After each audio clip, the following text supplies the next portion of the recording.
2. I'm going to get another one.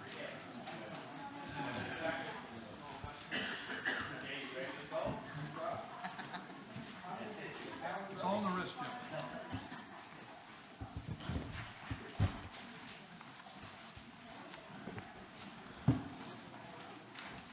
Seven o'clock. Here we go.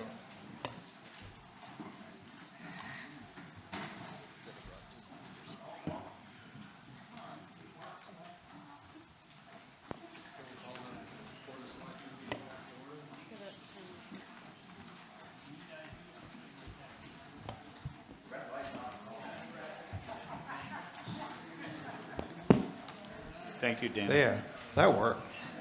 I won't shut it off. Want to welcome you all here tonight. It's good to see a large crowd out to discuss what we're going to be voting on in March. Those of you who don't know, I'm Bruce Tatro. I've been moderator here for a long time.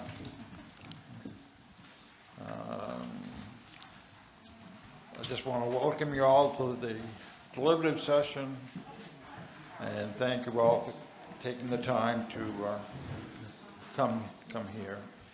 And I'll be the moderator, and the assistant moderator is Francis Faulkner. We are broadcasting tonight's meeting live and is being recorded. Although to participate, vote, or make motions, people must be physically present. This evening's meeting is the first session of this year's annual town meeting. The purpose of this session is to determine the form of warrant articles that will be presented to voters at the polls on March 10th at the Monadnock Regional School District Gymnasium.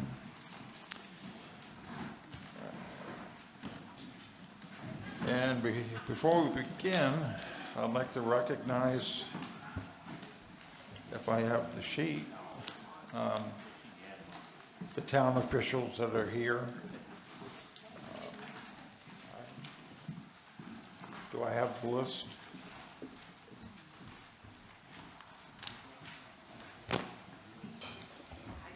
Do you just want us to stand up and introduce ourselves, go down the line? You got Bruce? it, Mike. Oh, there it is. Thank you, Brett. Thank you. We start with the town administrator, Lori, and I'm not going to pronounce your last name. Rhodiola. Yeah. Town council is Cordell Johnston. Town clerk is Heather Estrella. Deputy town clerk is Amanda Norcross. Here's one I never pronounce right. Police chief is Joe Gonsalva. Close enough. Good. The fire chief, Eric Matson. Public Works Director, Joe DeRusso. Solid Waste Manager, Josh Whipple. Is he here? He's at home watching.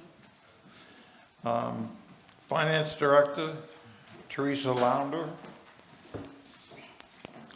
Tax Collector and Emergency Management Director, Kevin Westcott. Town Planner, Adam Paquette. Assistant Town Planner, Stefan Mayhew. It's right up there. There he is. Did I pronounce it right? Sure. What the heck? Call me anything except late for supper, right? Let's see. The Recreation Director is Ashley Crosby. Yes, she is. And I would ask for everyone to rise and we'll have the Pledge of Allegiance. Chief of Police will lead us. to the flag of the United States of America and to the republic for which it stands, one nation, under God, indivisible, with liberty and justice for all. Thank you, Chief.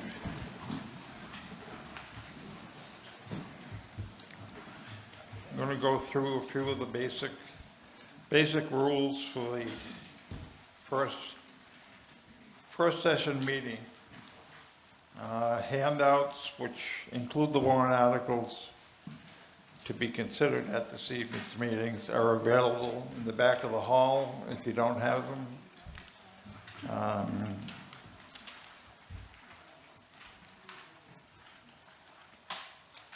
And everyone should treat each other with respect and kindness would be nice. And before asking a question or making a statement, please make your way to a microphone and identify yourself for the record. If you would like to speak next, please make your way up and line up behind the mic. Don't wait for the person that's at the mic to finish before you come up.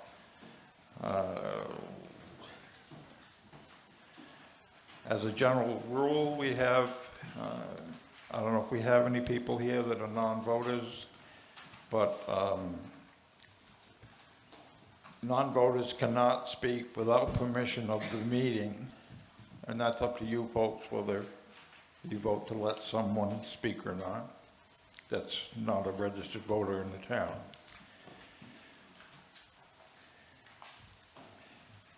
As at past meetings, the moderator will allow town staff to provide information or address questions which may arise during the course of the meeting. A running debate will not be allowed. Remarks and questions should go through the moderator. If during the meeting you disagree with the ruling of the moderator, you may request that the House be polled. This is the voters' meeting, it's your meeting, and the voters may overrule the moderator. With respect to motions for reconsideration, a motion to reconsider will be I don't know what that word is. In order to make a reconsideration motion, it needs to be made within 10 minutes of declaring the result of the original vote. We will be projecting the wording of each article and will forego reading them. When we get to an article, it will be projected on the screen, and I will ask for a motion and a second. And I will then open the floor for discussion or amendments. Any amendments to an article will need to be submitted to the moderator in writing, and amendments will be voted on one at a time. The amended article will be put on the projector and then will be debated and voted on. Additional discussion and amendments will then be allowed.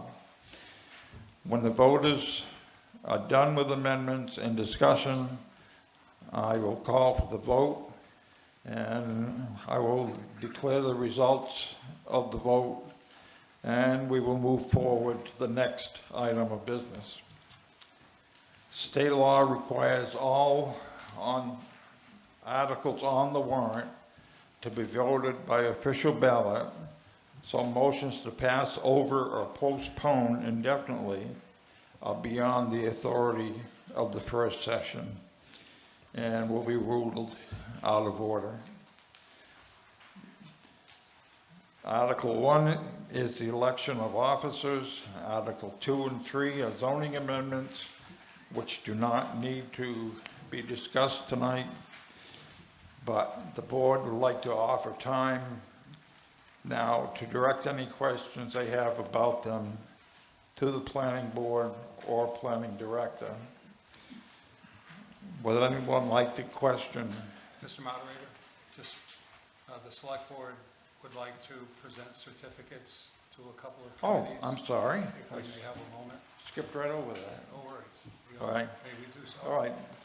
Recognize the Selectman Bill Holliker, who has some announcements to make. All right, boys, let's go.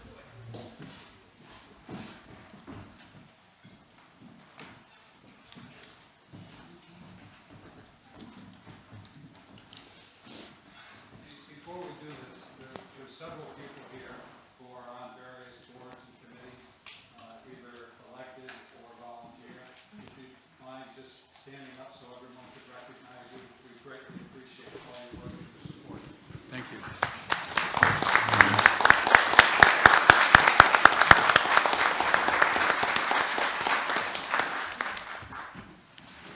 One of our standing committees is the Capital Improvement Committee. It's been in action for over 12 years, but we've never had the opportunity or given them the opportunity to be recognized. So tonight we would like to do that. We know that there are several members here and a few that were not able to attend.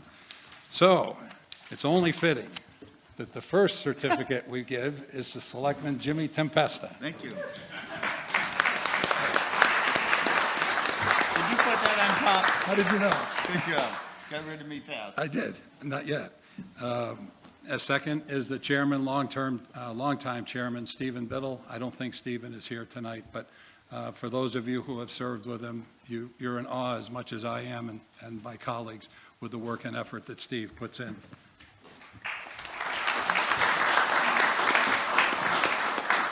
And then our newest member to the CIP committee, a new resident of Swanzey, moved here a few years ago, Pat Ambrosio.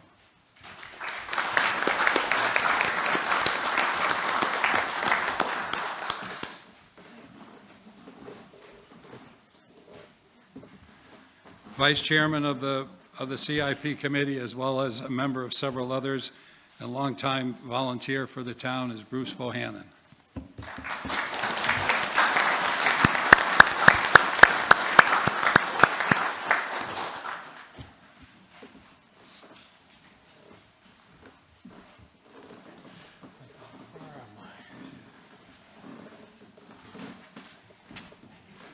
This next gentleman, he and his wife are new members of Swanzey, have lived here for a few years on Wilson Pond and have been very instrumental in encouraging the board and members of the public to be respectful of Wilson Pond. Been very energetic with regard to that, and our expectation is that we'll have an opportunity in 2026 to honor some of the requests that Mark Scalera has. I know Mark's not here tonight, but he deserves to be recognized.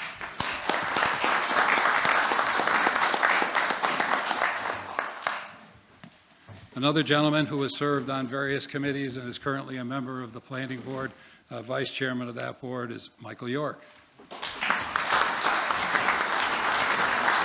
Thank you,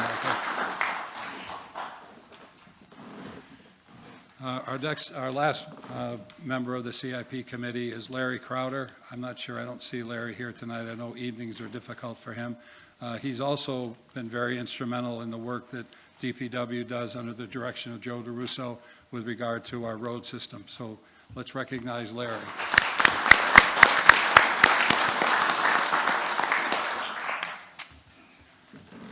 Last year, we appointed an ad hoc committee, fire station committee, under the chairmanship of Jay Ward. And you all know how successful that committee was because the building's almost done. And this year, in response to the petition warrant article last year asking the town to vote to support increasing the Board of Selectmen from 3 members to 5, we thought it was prudent if we appointed a governance committee to take a look at how Swanzey has governed itself, is governing itself, and plans for the future. And so tonight we'd like to recognize that committee.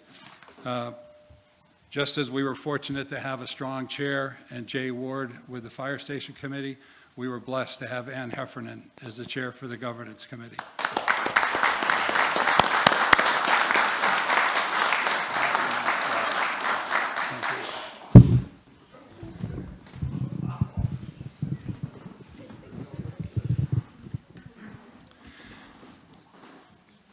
This gentleman I've been after for years.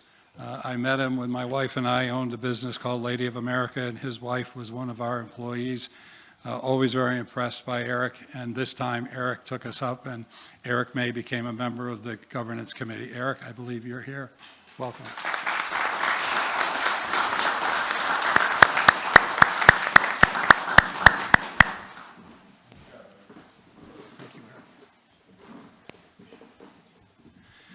This gentleman is an outstanding citizen and resident of Swanzey, one that we all look up to for his service, not only to the town, but to our country, Admiral David Stinson.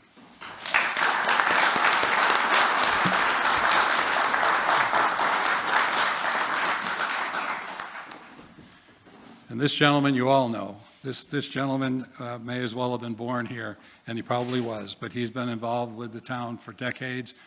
Was on the fire department, a fire chief at one time, was our DPW director, is currently our cemetery sexton, and our resident historian, Lee Dunham.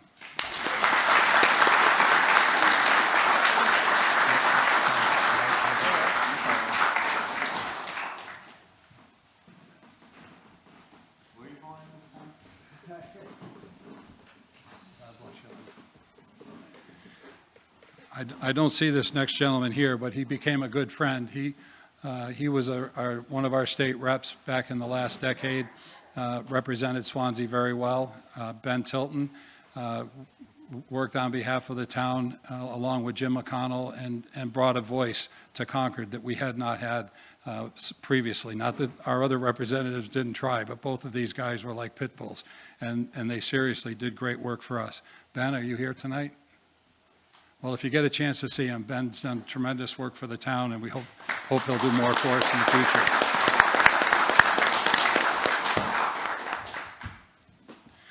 This next gentleman is a well-known contractor in Swanzey and Cheshire County. He's served the town in many functions. He's run for office at the state level, and we look forward to continued work with Dan LeClaire.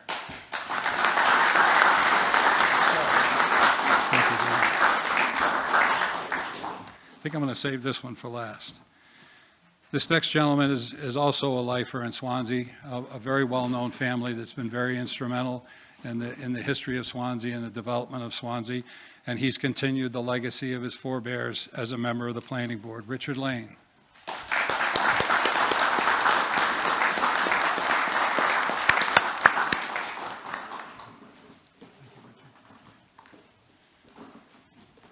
Someone else gets to stand up a second time.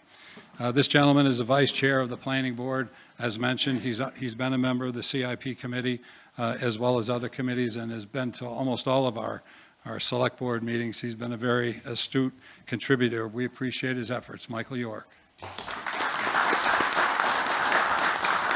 Thank you, Michael. This gentleman, as I mentioned earlier, is a new resident of Swanzey, very instrumental in trying to improve the water quality at Wilson Pond. We know he's not here, but we'd like him recognized, Mark Scalera.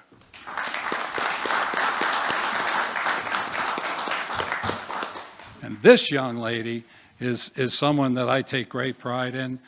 She's someone that I met with along with one of her colleagues a few years ago. They had some issues to discuss that they felt, and I believe then, and believe even more so now, were very instrumental and significant to the town of Swanzey. She's somebody who's become a good friend. Greatly appreciate her efforts. She's speaking out on behalf of the town on Facebook. You all know her, Jessica Ramsey Sanchez.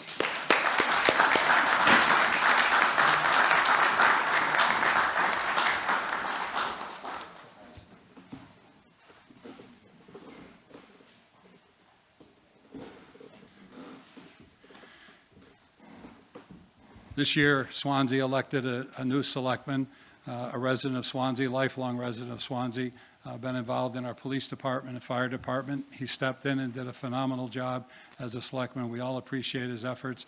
He was very supportive and helpful to Ann with regard to the governance committee. Mark LaBelle.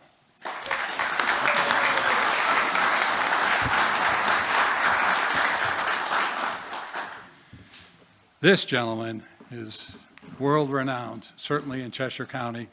He is the MacGyver of Swanzey, People have no idea, I certainly don't, of all the contributions that Scott Self has made to this town. Truly an outstanding citizen.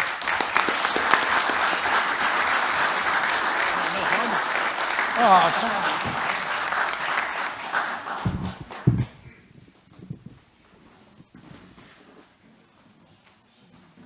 Before we turn the meeting over to the moderator, I just want to, we all want to thank you for your support for the town in 2025. It's going to go down as one of the most historic years in the history of our town.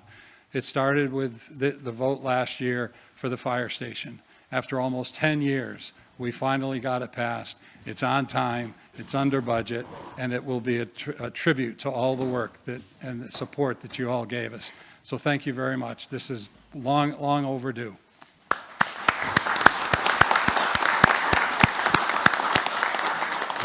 2025 also marked a significant change in town.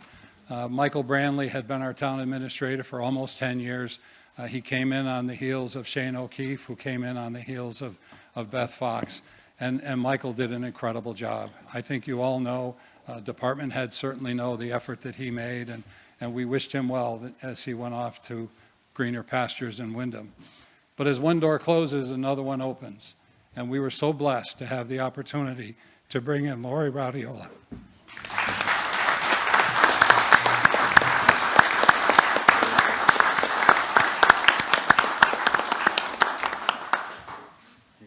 Oh, come on up here. I didn't know. He's going to get a little shake or hug or something. Come on. You don't want to say a few words?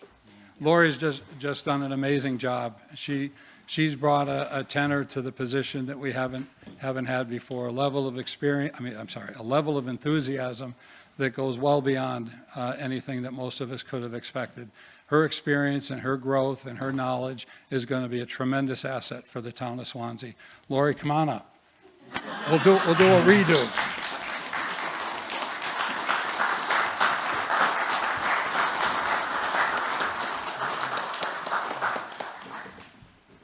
So during the course of 2025, we had several other projects that came to fruition, not the least of which is the Great Wall. Over, for those of you that know it, on South Road at the intersection of Flat Roof Mill Road. It was a long overdue project. It was one that brought in some experimental technology, and it seems like it's working well. We're pretty much done through the leadership of Joe DeRusso and the work of Gordon Services. We brought that project in on time and under budget. The last item that we have is to put in some additional guardrails that the state had not originally required. It was a suggestion by Joe and Gordon Services that we put them in, and now that they're there, the state would like us to extend them. So that was a tremendous project. As we go through the departments, one of the ones that has been under the most level of stress is the police department. And we all, including the members of the department, owe a debt of gratitude to Chief Gonzalez. His ability to hold his team together and provide the level of service that we have in Swanzey is truly incredible. I appreciate an opportunity to give him a round of applause. Good job, Chief. Not to be outdone was our fire department. We had, under the suggestion of Sly Karazinski 3 years ago, it was 2 years ago, it was Jim's first meeting. We brought together a team of leadership with Eric Mattson as our fire chief, Norm Scansey, Michael Burke as deputy chiefs, and Mick Sanchez as assistant chief. That team worked very well, and then this year, Norm Scantz decided to leave Swanzey and take a chief's position elsewhere. So the chief reassembled his committee, reassigned duties, and they continue to provide tremendous service to the town. They've almost doubled the participation and volunteers that we have, which is a tremendous accomplishment. As you all know, bringing in firefighters and police is a very challenging opportunity for communities, not just Swanzey, not just Keene, not just Cheshire County, but the state and the country. So, Chief, congratulations.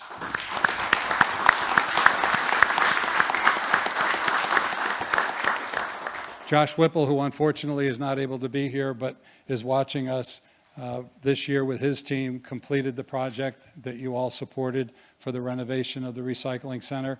They've added additional recycling opportunities. He's always looking for new opportunities. This year, he's looking for a shed to house waste oil and use as a protective measure in order to be able to utilize the oil on their inside heaters. He's also interested in putting a cover over the glass bins that we have, which will allow us to collect more glass. It'll be cleaner, and we'll gain a better return from that. So I know Josh isn't here, but he and his team deserve a round of applause.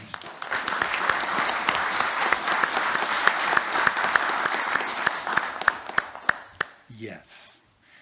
Our Recreation Director, Ashley Crosby, she and her cohort, Ashley Nash, have continued to grow the programs that many of our children have had the opportunity to participate in, and through their efforts, those programs are growing and expanding. In addition, she and her team have added special events. We have a Valentine's dance coming up Next Friday night, right next here, Friday, and we have a Winter Fest on March 1st.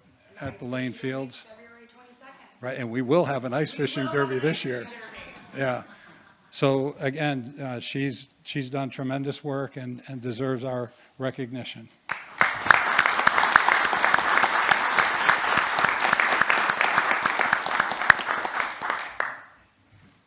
Another area of recreation that is often underutilized and unrecognized, but for those people who take advantage of it, it's greatly appreciated, and that's our rail trail. And under the leadership of Mike Kowalczyk and Bruce Bohannon, they've done a fabulous job, as you know, if you've used them, and they continue to do a great job in making us the pride of Cheshire County for our rail trails. Congratulations, boys.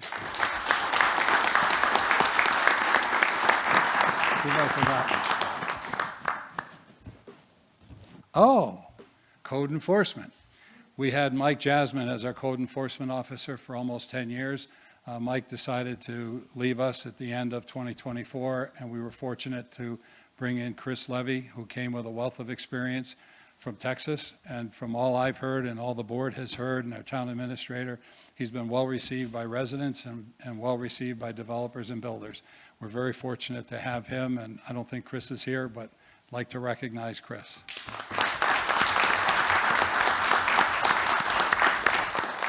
And then we'll yield the floor to the moderator. One of the events that we're very excited about tonight is the opportunity for everyone to review and discuss the zoning amendments.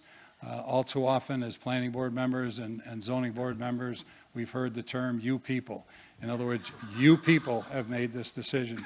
And realistically, we all have made the decision because we all vote on the amendments. And so tonight you'll have the opportunity to discuss those amendments with Scott and other members of the different committees, the Conservation Committee, as well as the planner, Adam Paquette. So with that, we turn it over to you, Mr. Moderator. Thank you. Now, does this count as your time? Oh, wait a minute. I did have one other thing. This is a good one, George. This is a good one. Bruce mentioned at the beginning that he's been a long time moderator for the town. Bruce has been our moderator. He took over from Pat Hazelton 12 years ago. And Bruce has decided that this would be his last year. He's been a tremendous guide for us, a wonderful moderator, brings a good sense of humor and a calm demeanor to the meetings. So Bruce, we wish you well in your last meeting. But before that, there was a typo in the handout that you received. The handout that you received had a list of candidates for all of the positions, and one of the positions is a 3-year seat for Selectmen. Bruce's name was left off inadvertently. He is on the ballot, and he is on everything else official, but we wanted to make you aware that Bruce is running for Selectman for a 3-year term. So again, 12 years. Great job, Bruce. Thank you.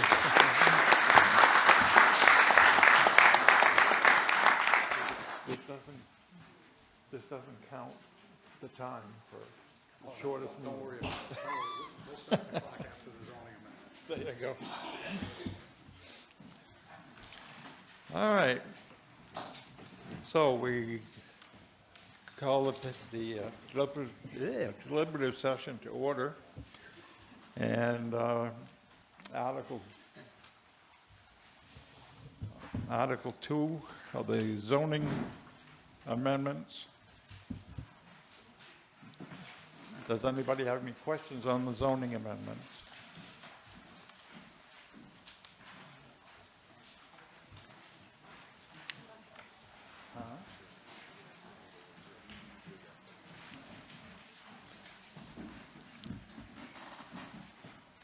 Seeing no discussion on the zoning amendments, that we will be voting as they're written on the ballot in March. Okay, Article, which one's this one, 4? 6? Try 4. We'll get there. 3? All right. What's that?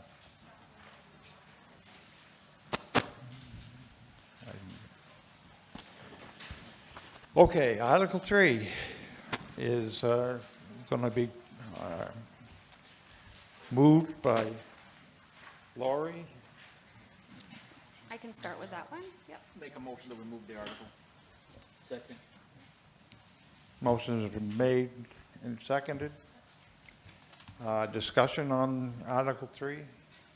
So if we could just say a few things about that, and then? Yeah. Okay. So Article 3 proposes raising and appropriating a total of $1.2 million to design and construct, equip, and furnish a new public works facility on town-owned property located at 98 Pine Street.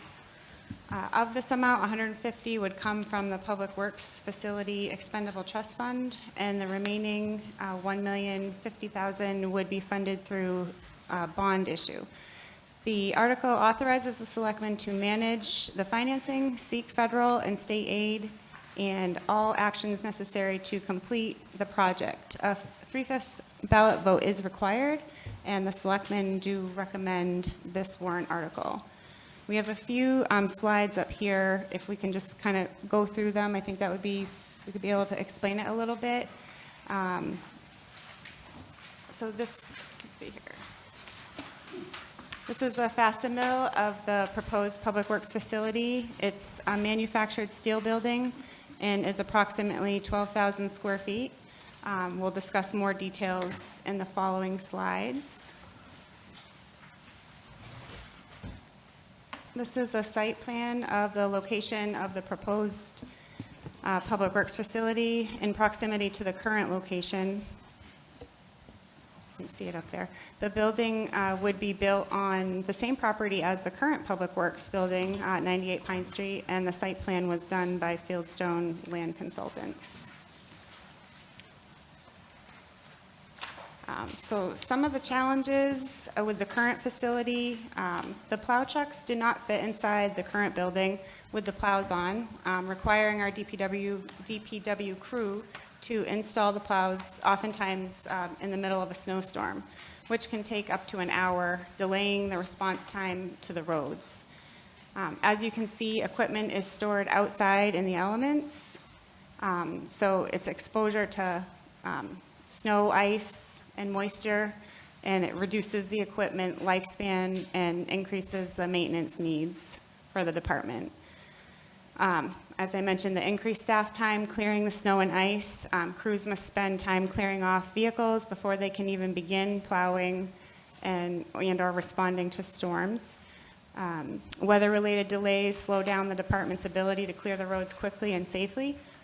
The current Public Works facility is aging and deteriorating and no longer meets the department's operational needs. The department has outgrown the building, resulting in equipment being stored outdoors and exposed to the elements of weather, which again increase staff time clearing snow and most importantly responding to the road conditions.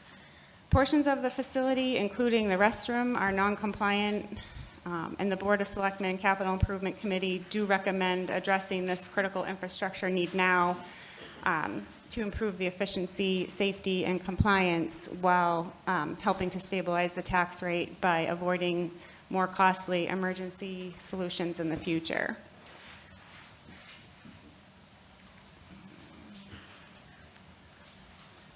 here. So this image highlights the ongoing safety concerns our public works staff face when working in a building that is no longer adequate for the size of today's equipment or the demands of modern operations. Limited space and aging infrastructure increase the risk of accidents and injuries. The current facility is inefficient and outdated, creating daily challenges for staff who must maneuver large vehicles and equipment in an environment not designed for them. This slows operations and reduces our ability to respond again to those, to the roads and emergencies.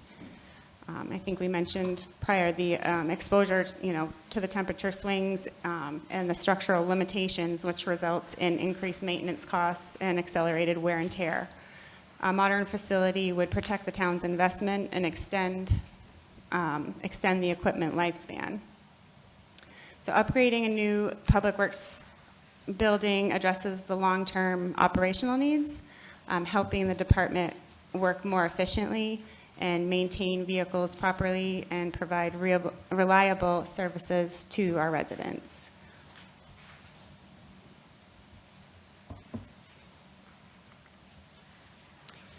So here we have some non-compliance issues. The current Public Works facility has several non-compliance issues that need to be addressed. The building no longer meets modern standards for workplace safety, equipment storage, operational requirements, areas such as ventilation.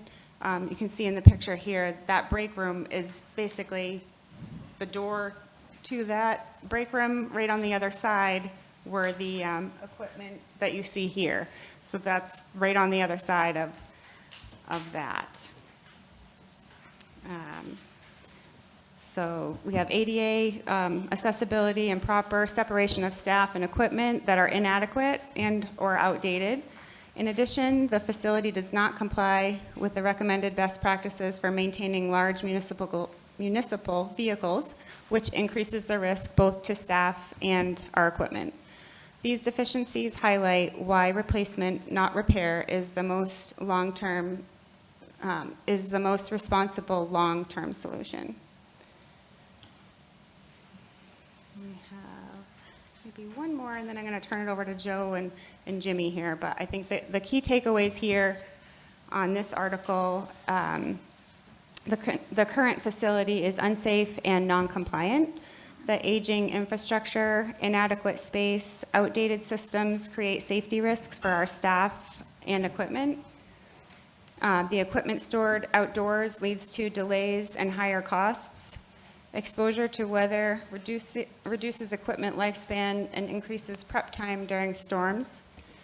The operational inefficiencies limit our response times. The layout and structural constraints slow down maintenance, repairs, and treatment for road treatment operations. A new facility addresses long-term infrastructure needs. Modern design improves safety, efficiency, and proper equipment care. The total project cost is $1.2 million, with $150 would be proposed to come out of the existing expendable trust fund, and $1,050,000 through bond and notes. And again, the Selectmen would be authorized to issue financing and seek other areas of funding through grants, whether that be federal or state. And this does require a 3/5 ballot, and it is recommended by the board and the Capital Improvements Committee as well. And I'd just like to turn it over to Jimmy, if you have anything, or Joe, or if anybody wants to start asking questions. Joe, I'd just like to say a few words yeah, about it. yeah. I've been selectman for 2 years now, and we all know all these departments are very important to our town. And sometimes I'm looking now at how our town is growing. Our town's growing, it feels like strength over here and weakness over here, meaning we're having a lot of population, a lot of people coming to our town, but I feel that we're getting weaker on the other side. We need to strengthen the foundation of our town, and I think these are steps to strengthen the foundation of our town. We did the fire station, and I've never thought I've seen that there was so much to this public works till I hung around with Joe. And I spent quite a bit of time with Joe going to this and meeting these guys. And these guys, this crew that we have, we are so fortunate. I can't praise them enough, what they do in this town. They just don't plow the roads. They just don't mow the lawn. Anything that we need in this town, they come to our rescue. They go over and above. And I feel that they're a great group of guys, like a great carpenter, but with a small toolbox. If we don't allow Joe and his crew to have the right equipment and the right tools to do his job, that's on us. And I really feel strongly that everybody should think about this and the growth of our town, how important this building's gonna be. We have equipment, like Laurie said, that we bought brand new. We're gonna get more years out of it. Safety is the hugest thing. This last storm, I could not believe that the guys were out there in the wind and the darkness, hooking on plows outside in the wind, and they had to connect these plows because we can't put them, Joe can't put them on the night before. They have to be done outside. I mean, somebody could lose a finger, it's cold, they're hooking up cold hoses. You have a building like this, the storm is coming, Joe can be ready for it. He can have all his trucks lined up. Safety is huge. But we just gotta, I feel this town, we have to pull back the reins and we have to look at the foundation, these departments where we're weak. We have a police department that we need strength. We have every department we need strength in. I really think we gotta concentrate on the town. Even the town hall, all you town hall people in the town, they're straight out. But I'm not gonna get into all that because I wanna stay in the building, but this building vote is really, really important. I put this in the category of the water system that we passed up last year. Because that, to me, was a disaster. We needed that, and we didn't do it. And I think because people weren't educated enough on that. And I don't wanna let this slip through. So I'm gonna push it strongly. I feel strongly about this. It's money that's gonna come back to us. It's gonna come back to us in a strong way. It's gonna give the crew the right tools to work with. And I just hope you guys leave here tonight, and if you believe what I just said, spread the word, and let's see if we can get this passed for the future of our town, because the roads and all this is so important to this town, the strength. So I want you all to understand what these guys do, and they need a new toolbox. So thank you for that. Thank you, Jimmy and Lori. Any further discussion? I'd like to speak to it. I'd like to speak to it a little bit too, moderator. Just to educate the people a little bit. So when Mike Brandley was here, we started looking at this. It was brought to my attention that CIP wanted to do something with the facility. We did research and work with the contractor that actually did the recycling center, and it just wasn't going to be cost effective to put an addition on and make upgrades to this building. And what I've learned from talking with other contractors and then a local Swanzey contractor that just built a steel building, that this was the most cost-effective way to go. It's not an elaborate building. It's a large steel building. It's going to have adequate office space. And then the big thing, like Jimmy was talking about with the crew, this last snowstorm, guys worked extensive hours with minimal breaks. And there's not even adequate room in there for everybody to eat lunch at the same time in the break room. The bathroom is deplorable. We put a new toilet bowl on recently, trying to make it a little more livable, but there's just no space. And then the big thing is keeping the equipment inside. We're very thankful with support of the Select Board and the CIP Committee and the residents that we have some state-of-the-art equipment. We have great equipment at the Highway Department. We recently just took delivery of a new plow truck with a spreader. That's approximately $250,000. 2 years before, and this year as well, we took delivery of a new grader, which has to stay parked outside, and they really wear in the environment, the rubber, the hydraulic hoses. So unfortunately, that machine has to stay parked outside. With this new building, everything would be inside. And then the big takeaway too is the plow trucks. They need to. When we have a storm, we can't be dealing with trying to get them started or frozen up airlines. The trucks need to stay inside. And unfortunately, they cannot fit inside with the plows on them. So it's an approximate hour prep from the start of the storm, which often takes place in the snow. And then the example of this last storm we ran into, we're plowing where it was so cold, windows on trucks are freezing up, airlines are freezing up. So in order for us to get the trucks inside, we have to take the plows back off again and put these trucks back in. And you can see in the picture all the plows lined up out back. And oftentimes you're dealing with them being frozen in the ground. So there's a lot of thought going to this. And one of the other things we're going to be doing is going to be holding an open house. So if anybody has any questions or questions the need for this, they can see firsthand what we're dealing with. And like I said, I just want to be clear, this is not an elaborate building. It's pretty basic. It's basically to get all the equipment inside, give the crew a clean place to have a break room, adequate bathrooms, adequate office that are temperature controlled and are not relying on the heating for the garage. The current heating system, there's whatever temperature the garage is at is what you're getting in the office, what you're getting in the bathroom, and what you're getting in the break room. And I'd be glad to answer any other questions that anybody has about it. Danny, just turn that around so I have it like that. That's okay, I'll forgive you this time. I think it comes out too, Dan, if you need. Okay, I'm usually pretty loud, so I don't think people are going to have a hard time hearing me. Just a few questions, statements. Excuse me, Yes. can you state your name for the group and I suppose. that you are? Dan Leclerc. I live over on Warmack Road, if anybody wanted to come over and visit. $1.2 million just passing the fire station is a lot of money. And as Jimmy stated, there's a lot of,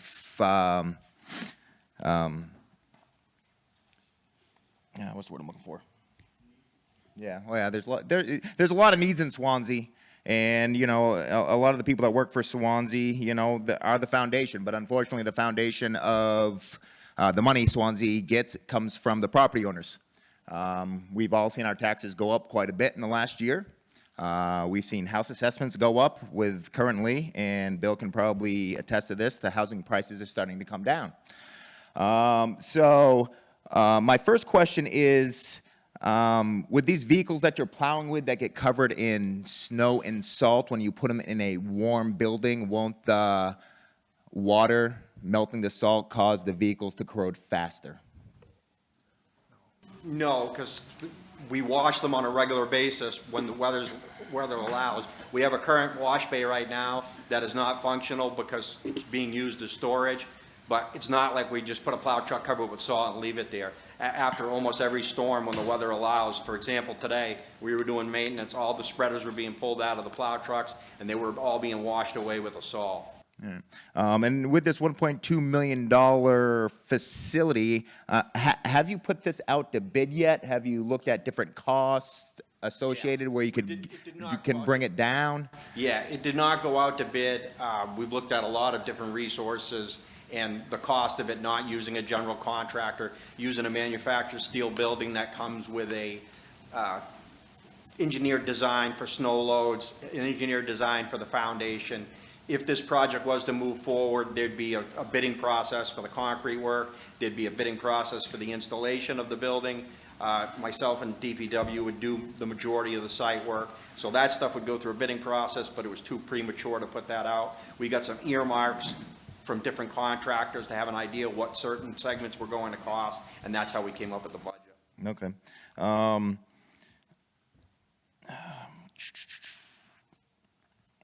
Now, I know you said you've looked into upgrades to the current building.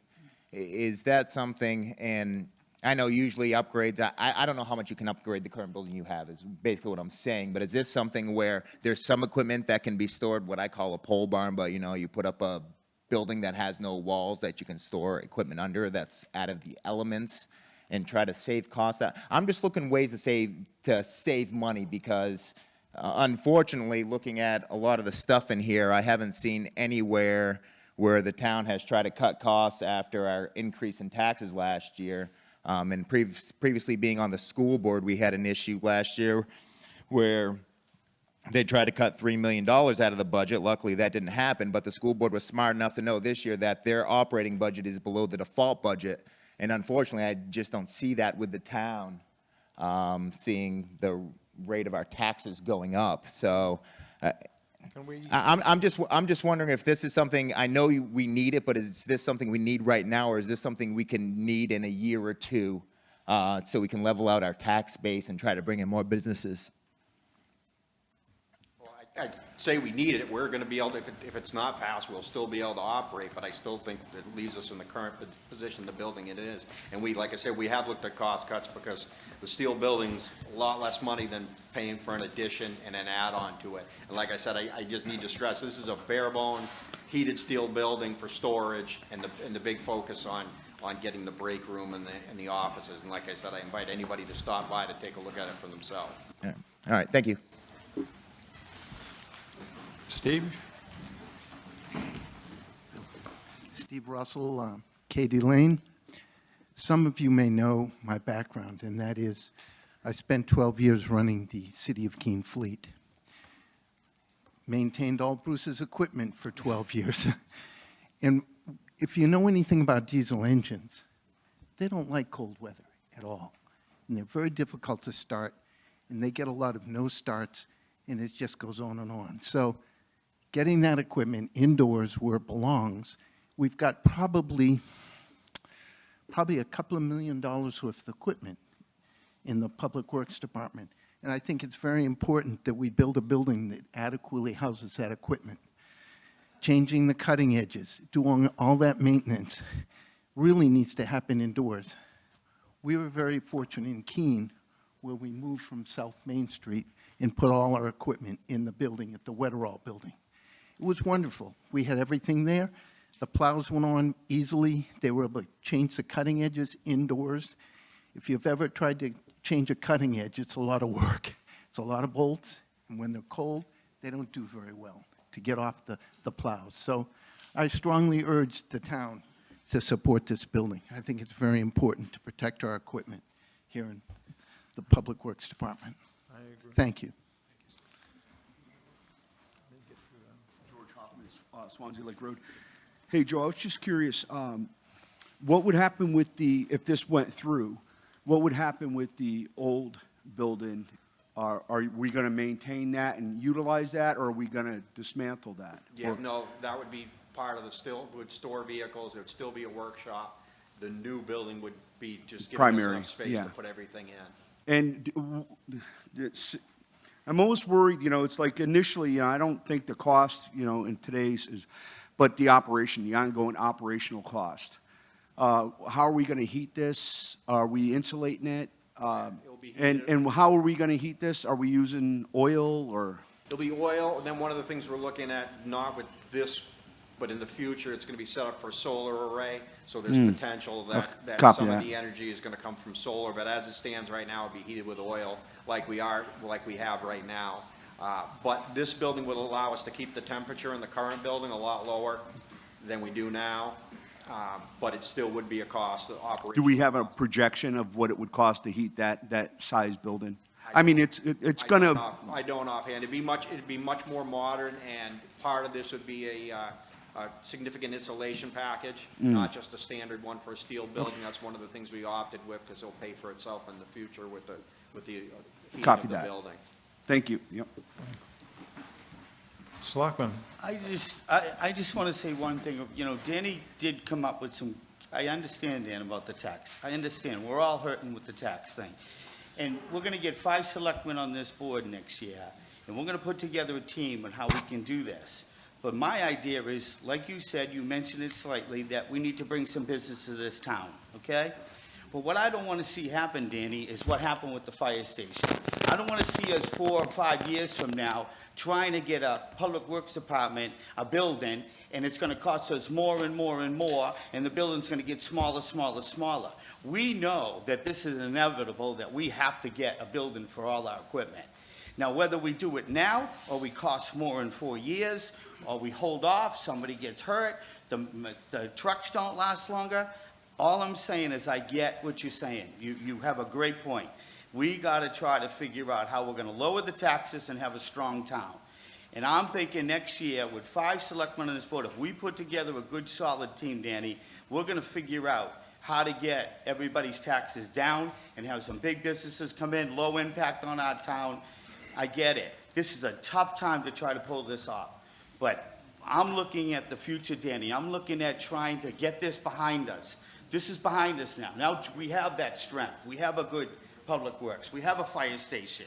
you know, all of this. So I did listen to what you have to say. You have some fantastic ideas, and it is tough for me to sit here as a selectman and say, let's spend $1.2 million. But I'm not thinking of tomorrow, I'm thinking of years down the line. I just don't want to see us bringing this up every year like we did the fire station and costing us more, just like we had. And this could be the same scenario. Let's stop that. Let's just get it done. That's how I feel. Thank you. Scott. I've had occasion to be down that Public Works Department several times throughout the years. Oh, sorry, I didn't see you back there. And anytime I'm down there, those trucks are packed in there like sardines. They're bumper to bumper. I was just down there a couple of weeks ago, and they're trying to do a brake job down there, and you're walking like this between the plow and the other truck there. It's got the brake parts set on one of the plows there. There's not enough room down that department, and they definitely could use this building. Good investment. Alan Gross, 209 South Road. And I hear those trucks going by in the morning on a snowy day, and I say to myself, thank heavens you're doing that. Because if I have to travel in, knowing I'm on a safe, well-plowed road, is invaluable to me. So I just want to say, if this is going to help you be more efficient, more effective, and more safe, I'm all for it. Thank you. Anything further? Yes, sir. Good evening, everybody.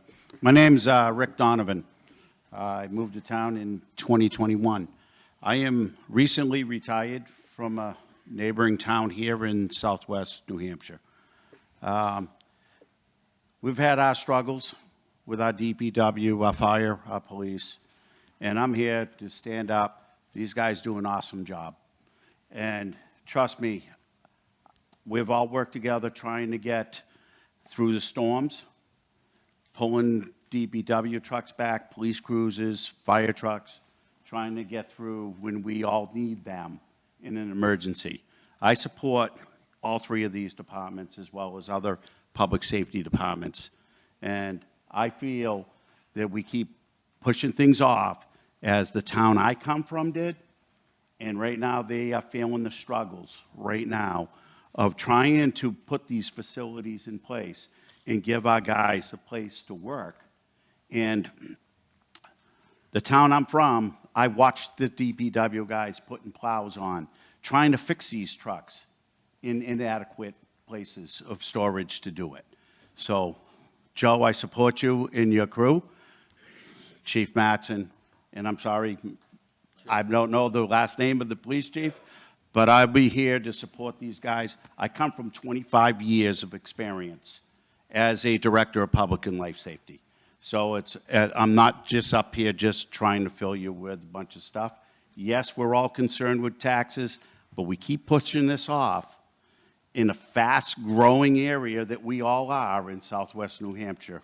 It's just going to escalate the cost. Thank you.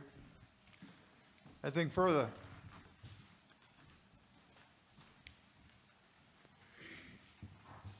We should, I guess we're ready for a vote. No amendments to this that I've seen, hasn't been presented. So, all those in favor of having this article go forward, please say aye. Aye. Those opposed? Thank you. Moderator, I make a motion to not reconsider the article. Use your mic. Make a motion to not, to restrict non-consideration. We have a motion to restrict further discussion or moderation of this article, which is in line. Do I have a second to the motion? You have a second?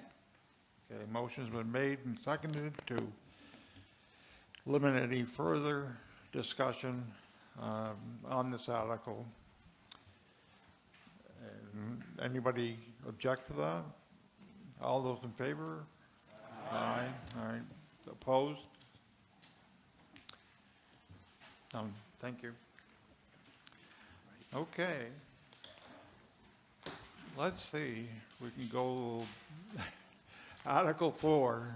Selectman Hutwalker. Make a motion to move the Article 4. Second? Thank you, Mr. Moderator. This article would give the Board of Select, or the town, the opportunity to terminate the revenue district that we have on Safford Drive. In 1999, back in the days when Bill O'Meara was around, there was a committee formed, and they brought to then town meeting the opportunity for a tax increment finance district. We were one of the first towns in the state of New Hampshire to utilize that tool. And the way that tool worked was that at the time of the inception of the district, the property values were listed at that point in the district as it was currently configured. Any increase in value for those properties, the tax revenues went into, the tax revenues for the increased value went into pay off a bond which had been taken out at the same time. It was a $3.3 million bond. So those revenues from the excess valuation did not come into the general fund. Those funds stayed within the district. Over the years, you've seen Safford Drive come to fruition. We have water, sewer, and three-phase power in our industrial park district. The $3.3 million bond is due to be paid off in September of this year. When that bond is paid off, there's no reason for the TIF district to continue to exist. So what that means is that that excess revenue that was going to pay off the bond will now be made available to the general fund in December. So, Dan, it may help us just a little bit. As long as you send it back to the taxpayers. It would be a part of the general fund, which would be a benefit to the taxpayers. Without the opportunity to terminate the district, then the district would continue to compile those excess revenues until such time as the district was terminated. So the board felt that it was important to terminate the district, the TIF district, as soon as possible, which would be at the completion of all debts, a payment of all debts, which would be in September of this year. Thank you. Any discussion? Seeing none, all those in favor of Article 4 signify by saying aye. Aye. Opposed? Article 4 will move as written onto the ballot. Moderator, I make a motion to restrict reconsideration on Article 4, Article 4.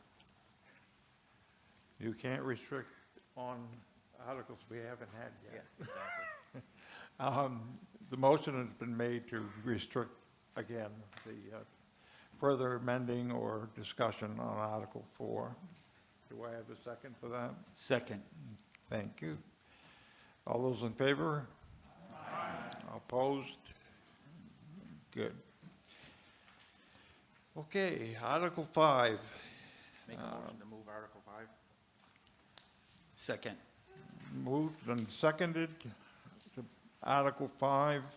Any discussion on this? Mr. Moderator? Yes. The original bond that was taken, of that 3.3 million, 2.4 million were expended, leaving a balance of 900,000 that's available to be spent in the district.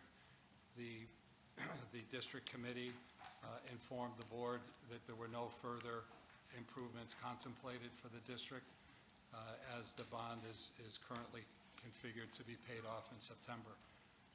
What the board is asking is that the town authorize the board to rescind the bond authority that we have.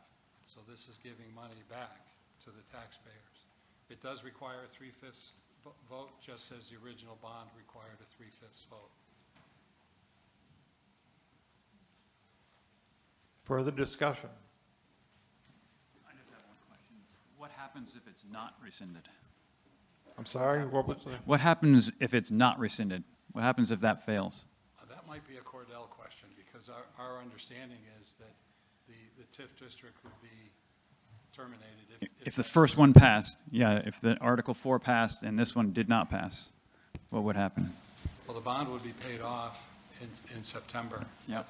Cordell And may it'd just go ongoing authorization without utilizing it, I guess. I could speak to that, if that's okay. If we don't rescind the bond authority, it stays on the book as we could borrow this money in the future. But only to be used for the TIF, correct? At whatever rate? Correct. Yep. Further discussion? Seeing none, all those in favor of Article 5 signify by saying aye. Aye. Those opposed? Unanimous for those voting. Mr. Moderator, Sir, I make a motion to restrict reconsideration on Article 5. really? Second. Motion made to restrict further action on Article 5 has been seconded. All those in favor? Aye. Opposed? Okay. Thank you.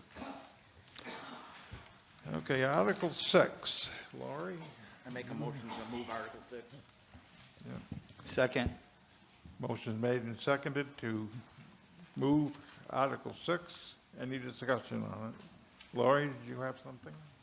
All right, yep, I can speak to that. So I just wanted to put a slide up here before we move to the actual article, just so you have an understanding of where your property taxes are going. So the blue portion there up on the screen, every time you're making your tax payments, that's the portion that is going to the town for all of the essential town services. So it's important to remember that portion of the tax rate supports everything from public safety to public works, administration, parks, facilities, community services, and that encompasses about 28% of your tax bill.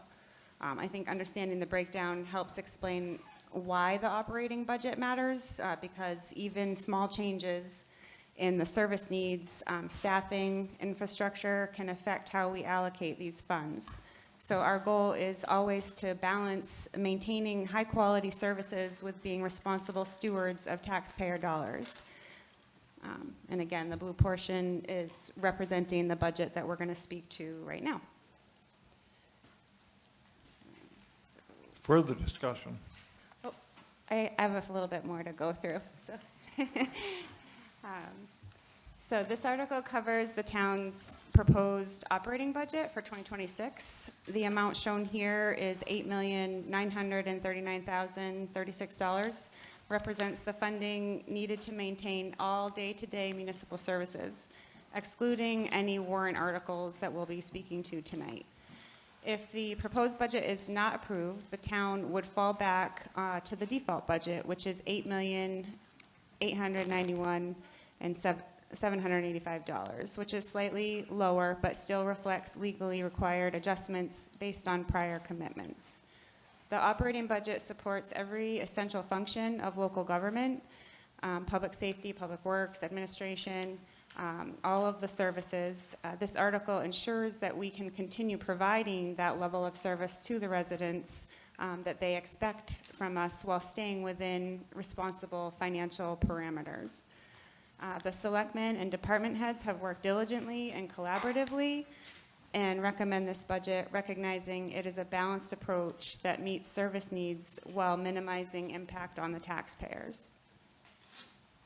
I'm just going to go through here. So in comparing the proposed 2026 budget to last year and the default budget for 2026, the narrow gap between the proposed and default budgets highlights that more increases were driven by fixed or unavoidable costs. The fiscal year 2026 budget is $8,939,036, which is about $47,000 over the default. The 2026 proposed budget is, that total amount is $569,036 over 2025, which is a 6.8% increase. However, it is important to note that the default is already at a 6.23 increase. So in order to mitigate the impact on taxpayers, the proposed budget intentionally includes partial year funding or half-year appropriations for certain vacant positions. This approach reflects the realistic expectation that these positions cannot be filled mid-year while still preserving the necessary salary and benefit required by law or contract. So some of the key factors influencing the 2026 operating budget. Whoops, hold on one sec here. The budget reflects several cost increases driven by economic conditions, contractual obligations, service demands. Major drivers include personnel costs. Adjustments to wages and staffing levels continue to be a significant component for the overall budget. The rising employee benefit costs, healthcare increased by 6.7%, dental is up by 4%, reflecting statewide upward trends. That seems to be the trend for the whole state. Insurance premiums, property and liabilities up 26.32%, impacting general operating costs as well. And the ambulance service contract, the town's ambulance service contract increased $89,600 over last year due to a dramatic cost increase at the county level. The cost went from $75,000 in the 2025 budget to $211,618 in 2026. So to offset this, the town is applying $47,000 from the ambulance expendable trust fund. I believe the voters put money in there last year.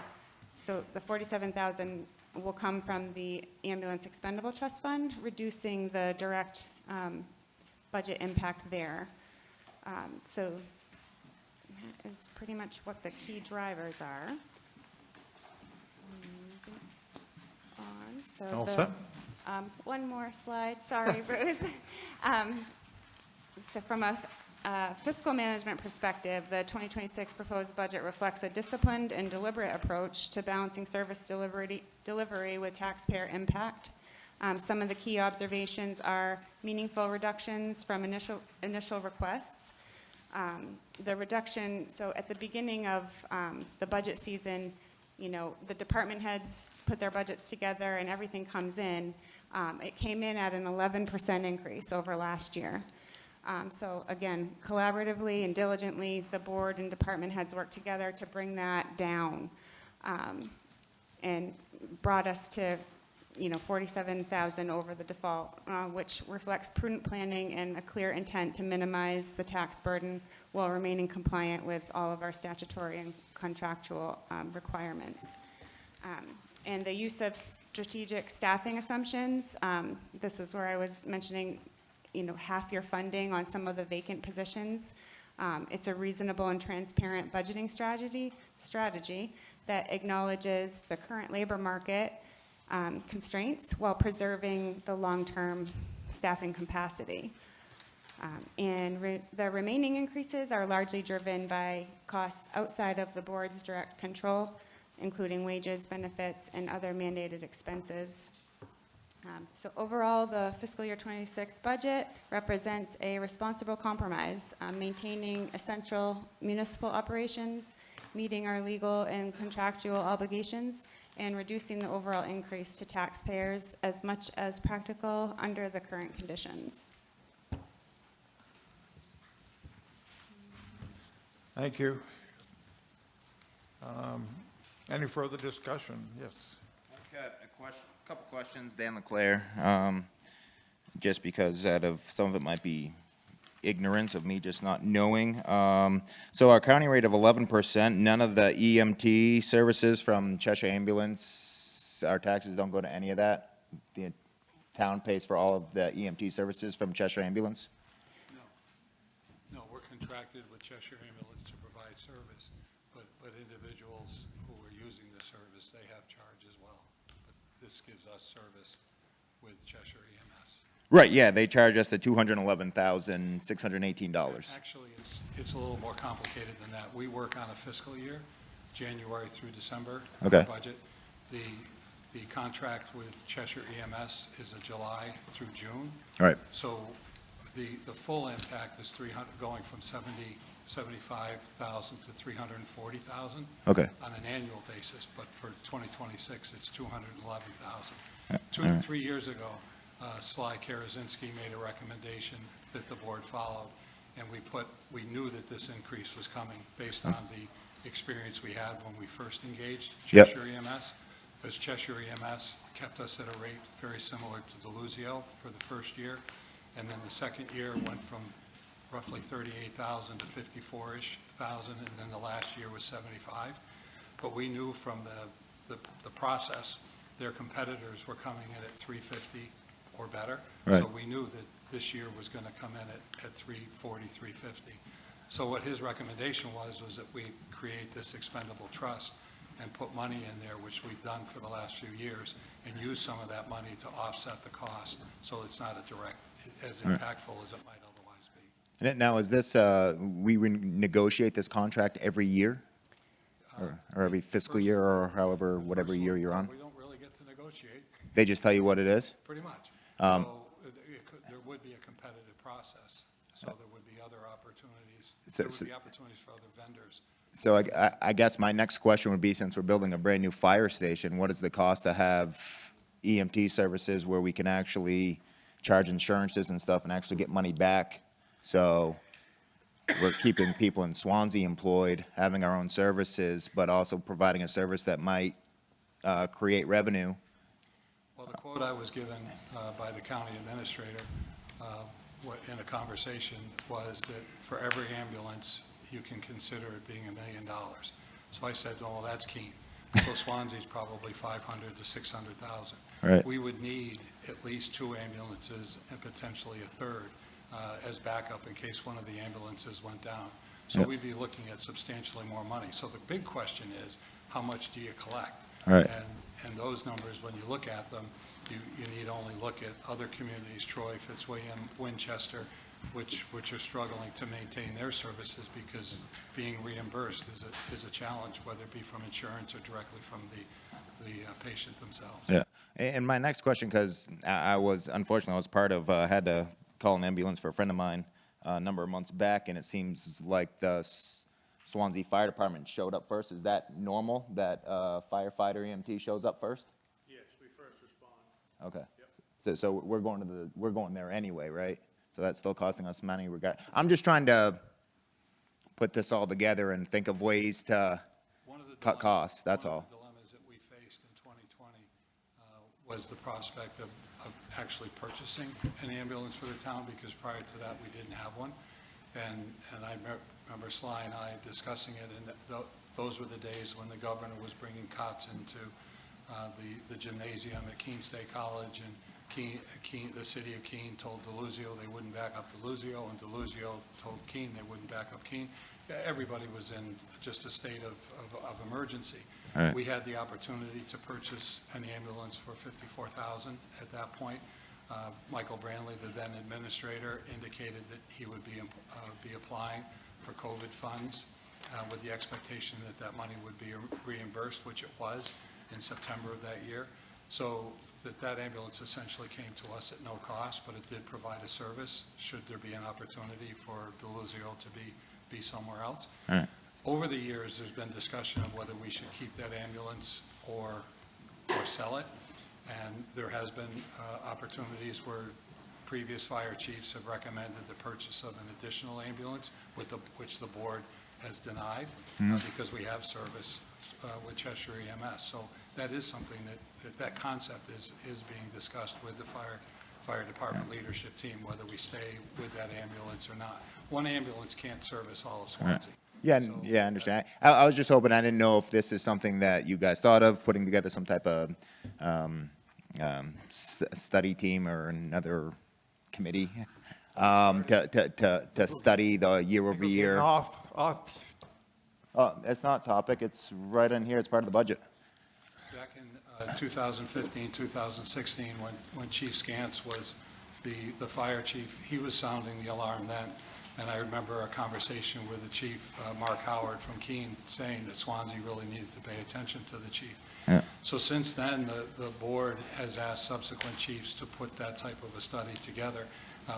We haven't had a fully complete study, and I think in many ways it's because it doesn't show a cost-effective approach for the town to take that on. It would be a substantial budget hit in the Okay. first year. You'd be looking at full-time employees as well as the vehicles themselves and the supplies that go with it. So it would be but if I would just hate year over year. I mean, eventually, I'd hate to be held hostage by someone where they come in and say, well, now we're going to charge you $600,000. And then next year, or whatever it may be. And it's just like, okay, over the course of 10 years, if we're spending, you know, whatever that adds up to be, 3.5 million or $4 million, okay, what is the cost going to be if we enacted that ourselves year over year, which the initial impact, kind of like the school bond, was high, but over the course of 10 years, it actually saved the taxpayers money. That's all I'm looking for. That's all. Some of that's evolving with regard to the expansion of Cheshire EMS to other communities, but the approach that they take is that we pay a value or a total based on our population, and the factor, this year I believe it's $46 per person that we're paying Cheshire EMS just as other communities are. So, Okay. and there is competition. Keene has its own. There are other companies that, we had 3 companies that competed in the last round, so there are other opportunities for companies to come in to offer services. Okay, all right, thank you. You're welcome.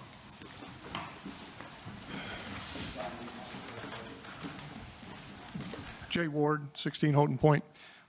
Dan makes some good points, and I think that the Select Board will want to look at the ambulance situation in great detail over the next few years, and we do need to do that. But I wanted to point out, of course, that we need to approve this part of the budget because there is no alternative for this year. So there may be something that we do in the future, but we can't do anything now. We have to pay for ambulance for the coming year.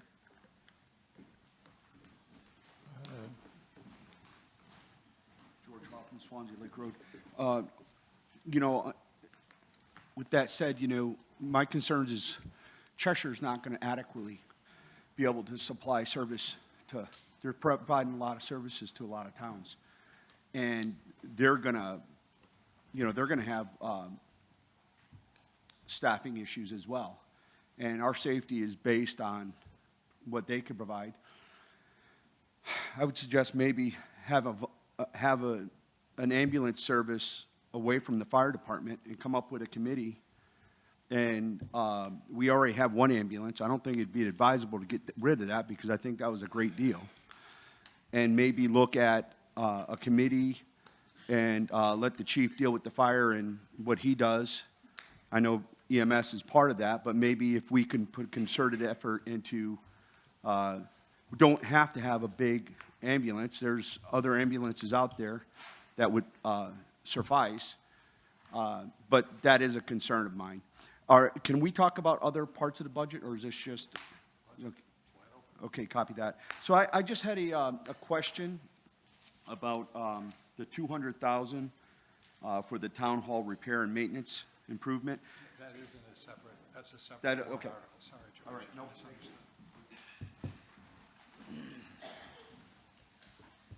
Anyone else? Just in closing, Mr. Moderator, we haven't signed a contract, so this is based on a contract proposal that we were given. The town will go through an RFP process as it moves forward. So we know that at base, if we go with Cheshire EMS, this is what we'll be paying. If someone comes in with a better service and lower cost, then they would have the opportunity to present to the town. And that would be a decision for the board to make at that point.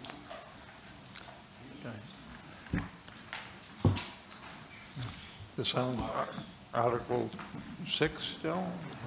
If I could make one comment on the ambulance part. The town I just retired from, as you know, was in the media pretty strong about the ambulance service. For the town to take it over themselves, there's a lot of expenses. One of my biggest recommendations was to have a feasibility study, just to look at the different options of the town-based ambulance service as well as a contracted service. There's a lot that we all need to understand as far as the town budget, as far as the service itself, as you bring up, sir. And the thing is how much Chief Mattson would need to have personnel on staff, the places to house these people, as well as the ambulance, the second ambulance, and things like that. So I would always recommend that we have some type of committee or some oversight on how the service is being provided. But as we all know, we're all elderly, we're getting there, and we do need the service. However, the bottom line comes down to, can we afford to do it in town, or do we reach out to another agency that can provide that service? And you all know what I'm talking about. The town of Ringe just went through this struggle, and we're not in any position to provide that service ourselves. So it would take Chief Mattson a lot of work and a good year to even establish, to even come close to what a proposal would look like for an ambulance service. Again, speaking from experience, not just shooting from the hip. Okay, so. Are you volunteering for the feasibility study committee? If that's what it would take, sir, yes, It yes. sounds like there are people that would like to have that happen. And I always think it's important to look at your options.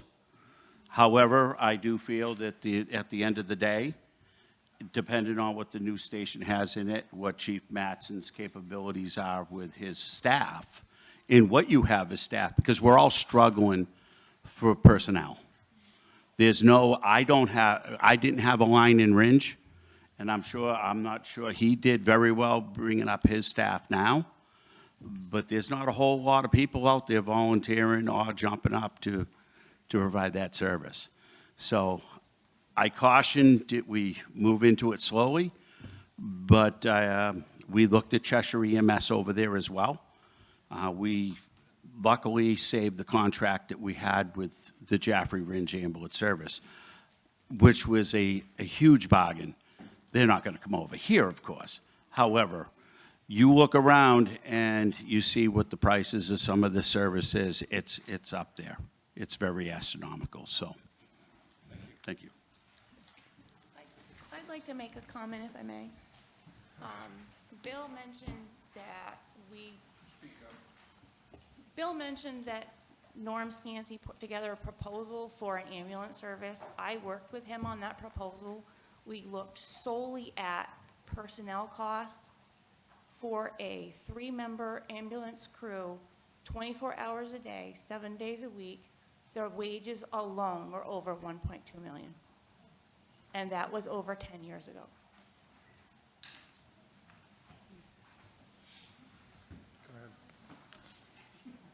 I just want to make sure everybody understands this, that we, the select board, we really looked at this hard. I mean, we sat with every department head countless times, and they all couldn't see that. We looked for every cut that we possibly could do. Unfortunately, when you really look at this, there is no room. And I might sound kind of funny because I'm pushing $1.2 million building, and on the other hand, I'm saying we're trying to cut.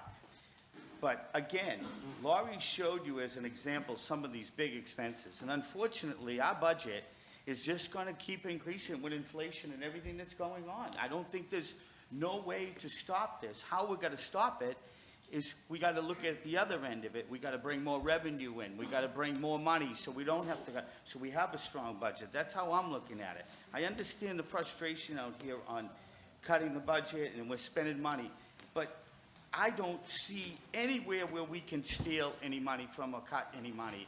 We looked at this very deeply. Am I right, Bill and Mark? I mean, we spent countless hours, and it's just, there's reasons behind it. Laurie put it right out there. There's the health insurance, everything got us, right? Mm-hmm. And we have to look at this differently. And when we get 5 people on this select board, we have to try to go from the other direction. We need to bring more revenue in this to cover this, because the way this is going, 2 years, we could be well over 10 million on a budget. With the population that we got growing in this town, we got to grow this town evenly. We got to build on this side to even out the boat, or we're going to flip over. Because it feels like the population's growing and we're not growing with it on this side. And I know it sounds crazy about getting a building, but we have to level this boat somehow. And the way we got to do it, we got to attract businesses to this town. And that's how we're going to try to solve this budget. That's how I feel. That's just my personal thing. But I'm just letting you know, we tried every avenue to cut. We just didn't sit here and say this and that. This is happening to every town. not just Swanzey. So we have to buckle down, we have to put a good team together this year, and we have to go after it to keep our taxes down, and I'm gonna try to do that. Go ahead. Mr. Moderator, can we call the question? Motion has been made to call the question. Is there a second to that? He's already been up once on this. Is there a second to the motion to call the question? Second. Who seconded that? Just so, what's your Who name? called the question? Who's- Okay. And who seconded? What's your name? Bob. Bob. Last name? Heather just needs it for the minutes, that's all. Thank you. He said Bob Newell. Okay. So we've got to move the question. All those in favor? Aye. Opposed? Thank you. All right, so now we've got to vote on the Mr. actual Moderator. article. I make a motion to, Not yet. Okay. So we're back to Article 6. The question's been called, so all those in favor of Article 6 signify by saying aye. Aye. Those opposed? Thank you. Mr. Moderator, I make a motion to restrict reconsideration on Article 6. Second. Thank you. Article 6, it's the same article, is to limit the further discussion or changes to that article.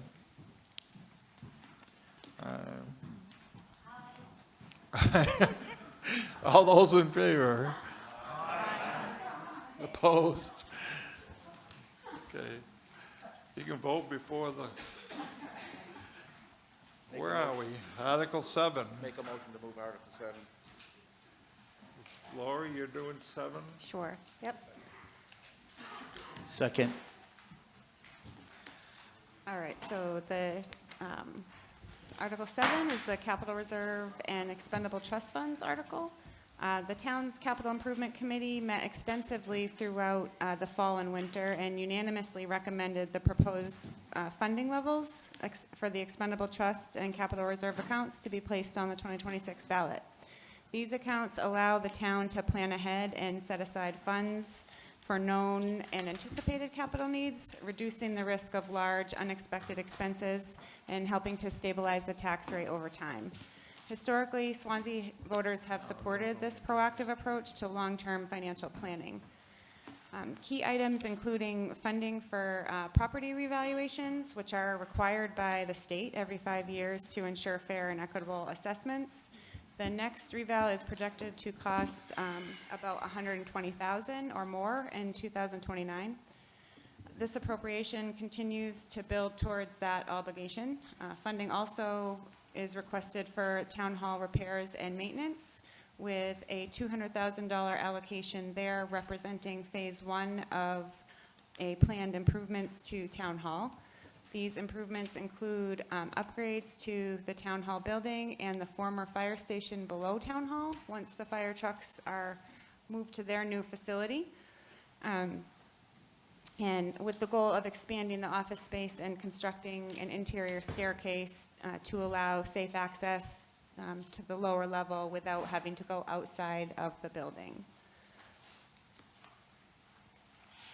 Thank you. Any further discussion? Mr. Moderator, I'd Sure. like to make a motion for an amendment to this article. Yes.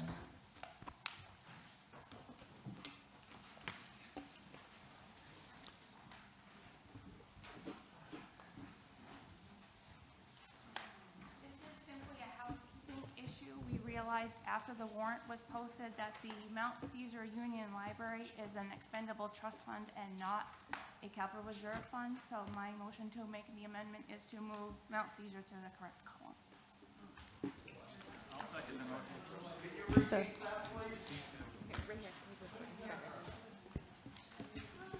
The, We realized that Mount Caesar got put into the wrong column. It's an Right. expendable trust fund, so I made a motion for it to move to the correct column. we're just moving Mount Caesar Library to the expendable trust side instead of the capital reserve side. Correct. Any further discussion on this? Dan Leclerc. I'm just wondering, this $200,000 for the town hall. We've done extensive work to the town hall. Dan, this is on the amendment. Oh, is it? Oh, sorry. Okay. Further discussion? Sit on your hands. Seeing none, all those in favor of the amendment to just move Mount Caesar Union Library to expendable trust from capital reserve? Aye. Any opposed? No. Okay, back to the original article, which you haven't run out of words yet? Let's see, where am I?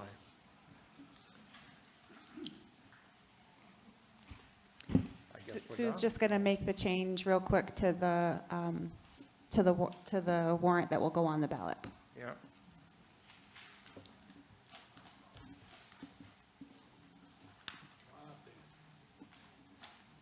Are we, any,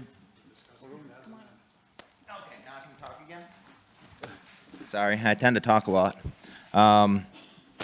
So the repairs to the town hall, I know there's been extensive repairs. We just redid the roof, the walkways, we put that wall inside. I don't know what else. Once again, I'm asking, is this $200,000 necessary? I mean, is this something that we need right away, considering the fire department hasn't moved yet? I mean, is this something that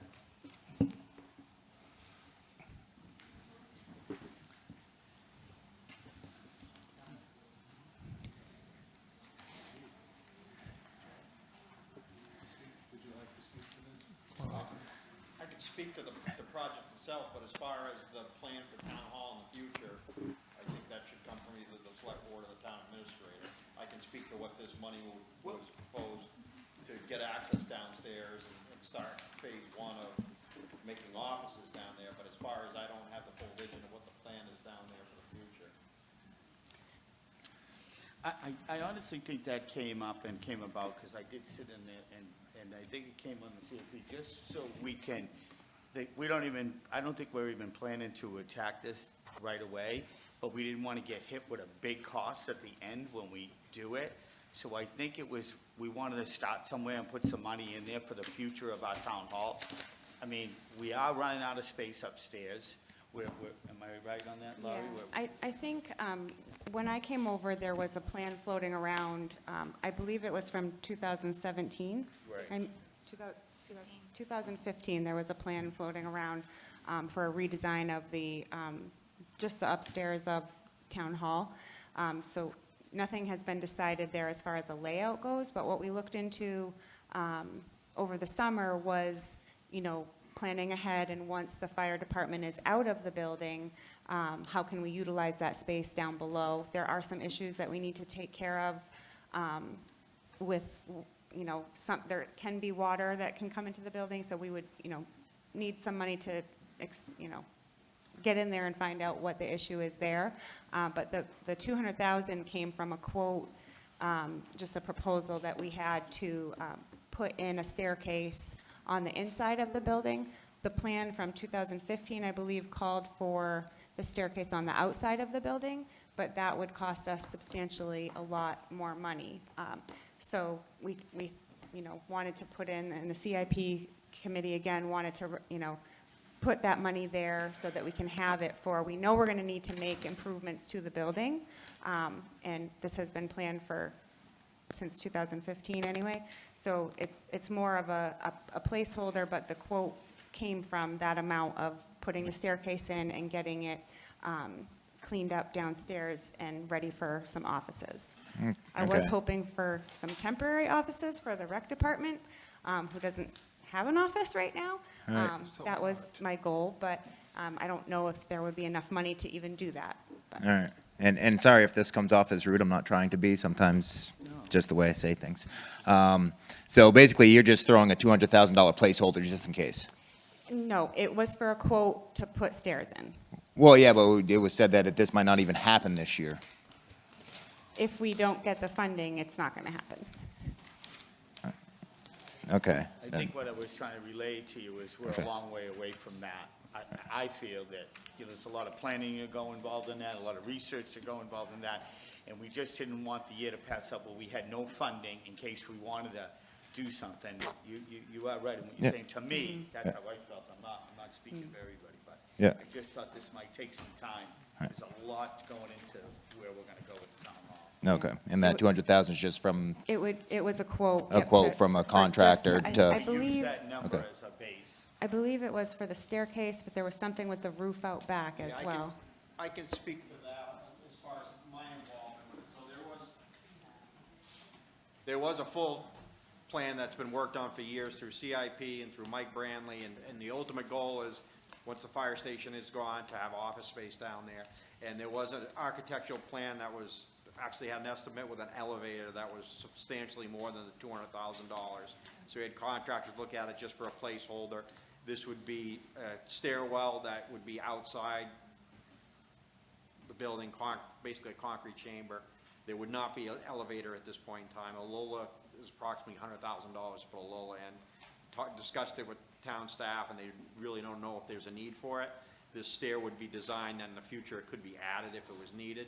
But it's my understanding that this would be the first phase of creating office space downstairs, potential conference room, but the $200,000 would cover putting in those stairs and they be enclosed outside and making it match up with the existing roof line out back. okay. All right. Thank you. Yeah, it would provide access to, like, there's a lot of, our property files are kind of located everywhere throughout the building instead of one area. So we got assessing files in the building office and in the tax collector's office. They're kind of located everywhere, and we would like to just, at least if we got the staircase in, we'd be able to access those files, on our day-to-day jobs without having to go outside. And it would create space upstairs as well for a new floor plan for the office. Thank you. Further discussion?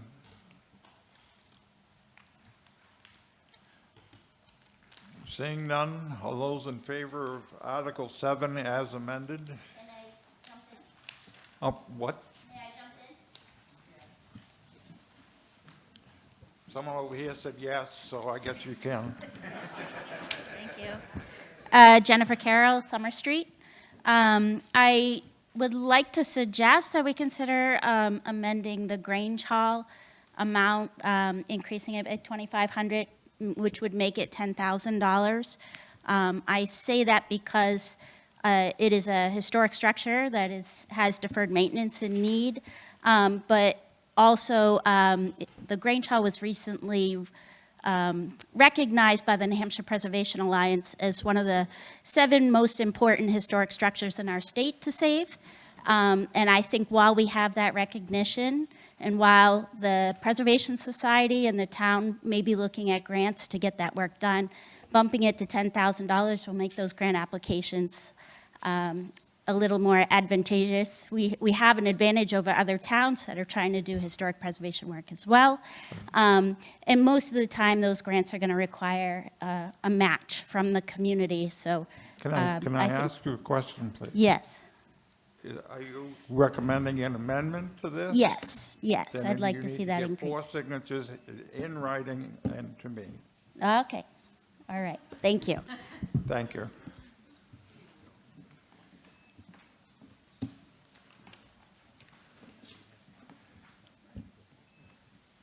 Anything else on this amendment or for this article?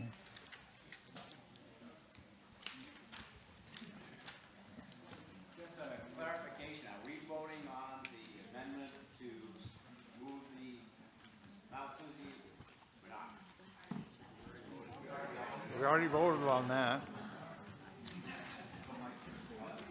Oh.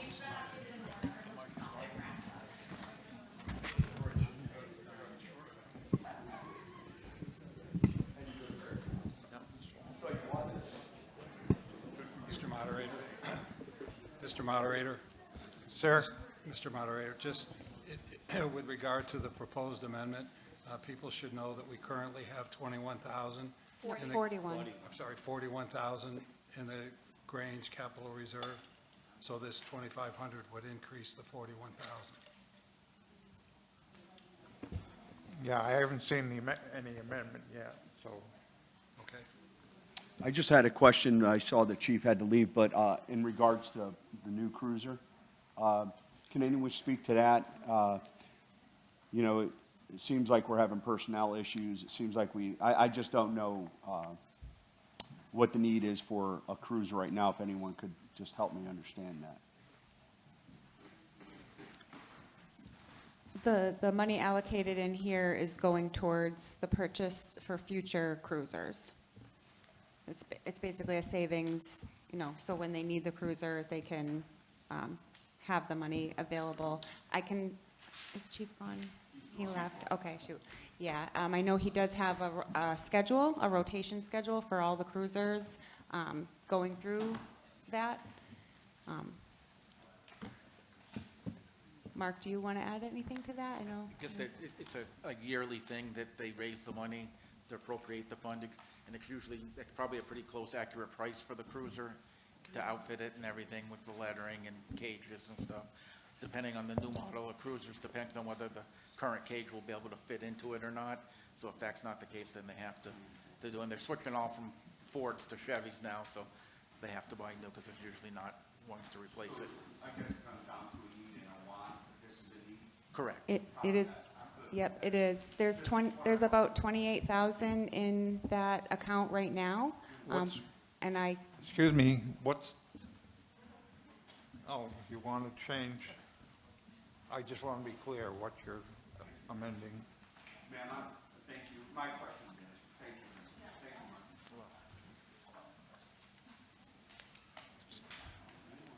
So, I have an amendment to Article 7 that the Goldenrod Grain Hall funding or expendable trust,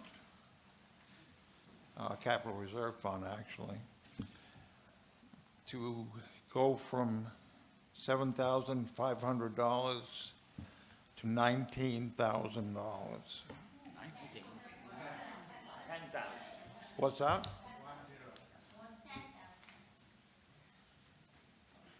That 9 to 0. Oh, it's 19. I can't read some writing sometimes. So 7 to 19. 7 to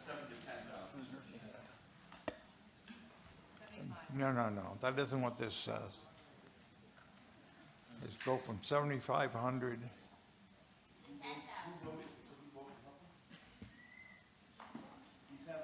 I have a 19000 figure that's on this.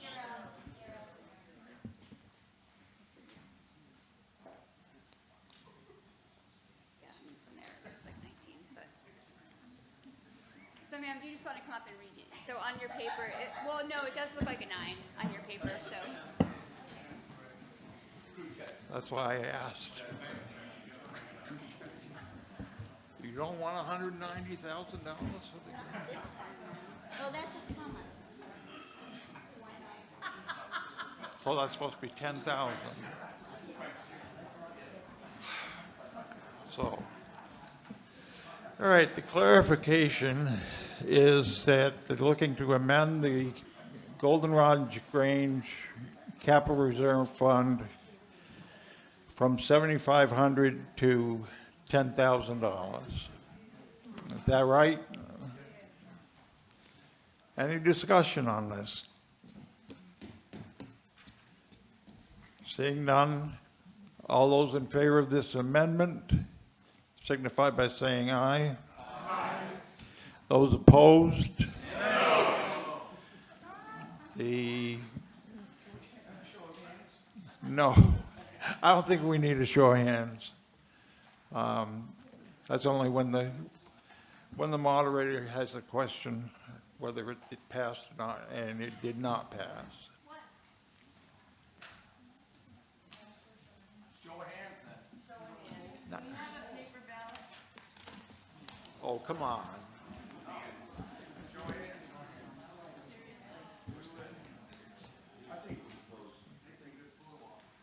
Yes. Cordell's with that? Okay, get out your cards.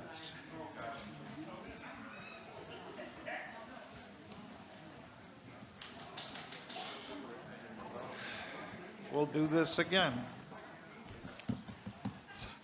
So all those in favor of changing the capital reserve fund number from $7,500 to $10,000, raise your cards. Who doesn't have a card?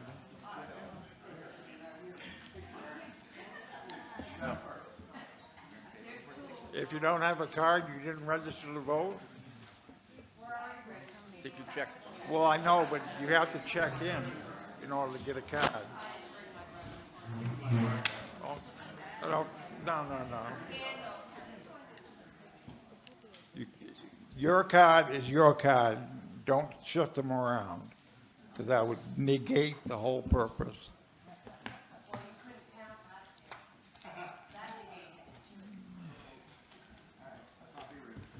Thank you.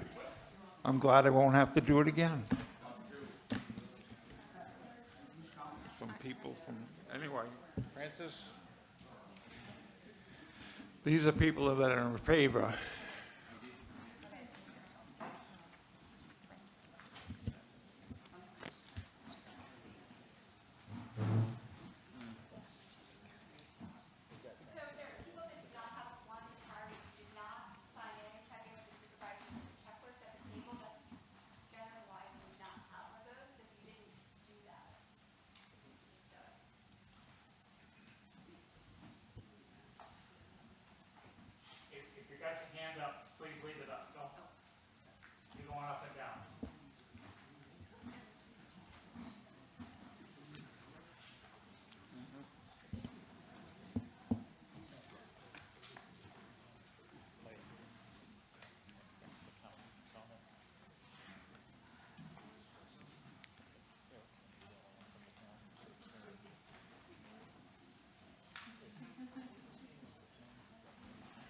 What's that?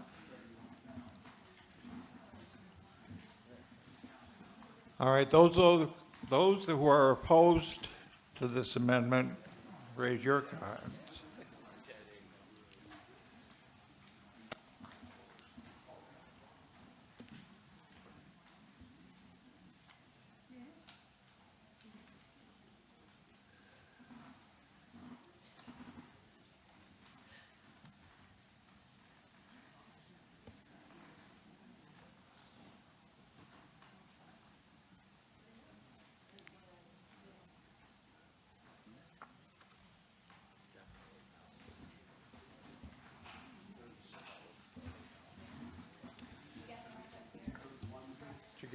You get his?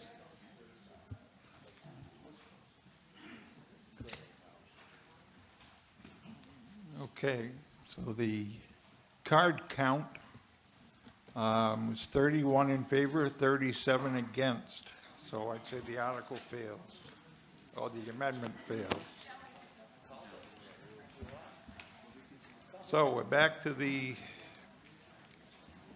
main Article 7. Have we talked that one enough? So, all those in favor of Article 7 as written, please signify by saying aye. As amended. Aye. Those opposed? As amended. It's not amended. No, the original part was. Moving the Mount Caesar Union Library over to the other side, that was an amendment. Yes, and I thought we voted on that already. We did, but now we're voting on the new. Let's just vote to not decide. Okay, so I stand corrected.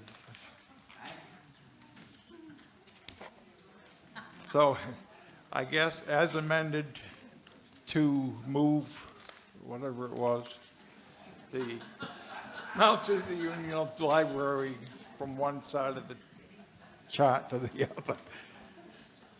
Let's see, go from the capital reserve funds to the expendable trust funds. That is included and passed as an amendment, and it's included in Article 7.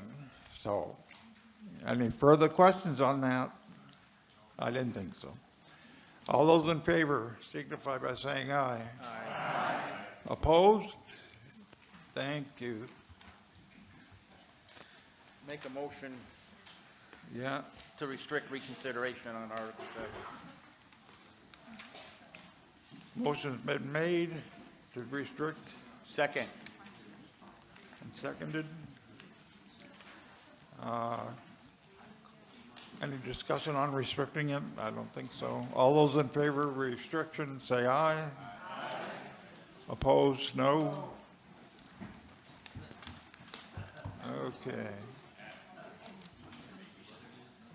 Make a Article 8. 8.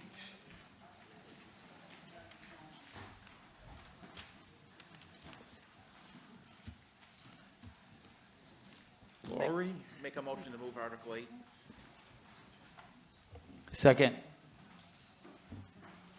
All right, so this is our other capital reserve and expendable trust funds for the Public Works Department.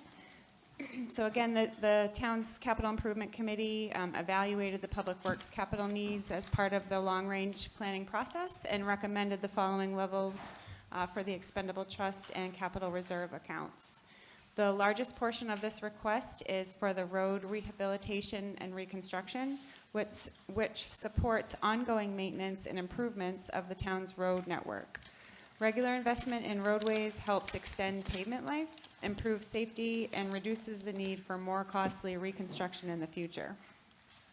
Funding is also proposed for the highway and cemetery equipment, allowing the town to plan for the replacement of public works equipment that is critical for the road maintenance, winter operations, and cemetery services. Additional requests support public works facilities, sidewalk improvements, town bridges, covered bridges, and town dams, all of which require periodic maintenance and long-term planning to ensure public safety and preserve important infrastructure assets. Funding for rail trails and the cemetery expansion fund supports continued access, recreation, and future burial capacity. By setting aside funds incrementally through these trust and reserve accounts, the town can proactively manage public works infrastructure needs and reduce the risk of emergency repairs and help stabilize the tax rate by avoiding large unexpected capital expenditures. Any further discussion on Article 8?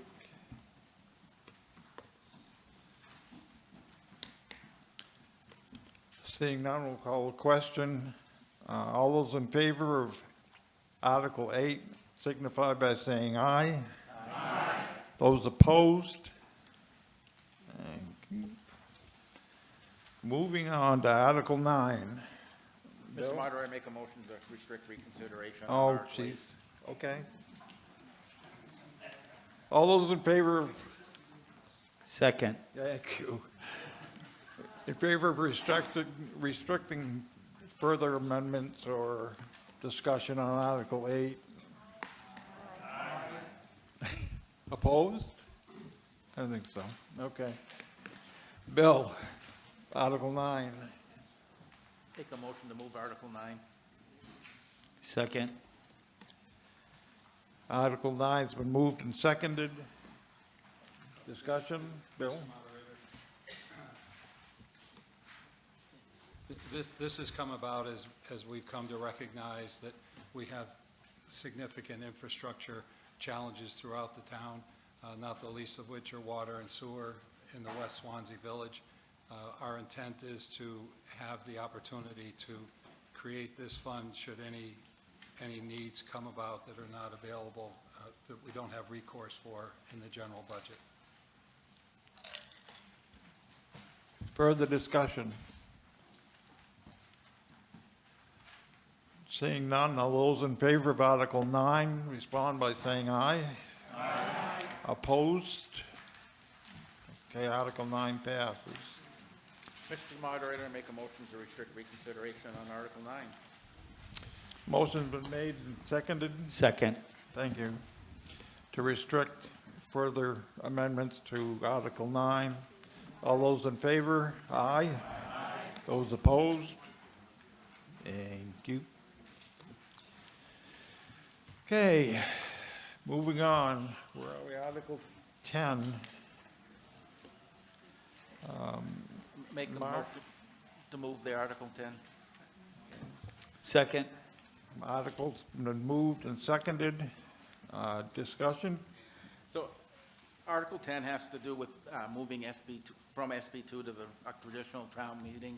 After the last election, we were concerned because we didn't think that the townspeople had enough information based on being the fault of the town as far as like the water, because we felt that if we could have discussed it in a setting like this, it would have more likely than passed. I mean, the article was for $6-point-something million, but I don't think people realized that 40% of that would have been forgiven.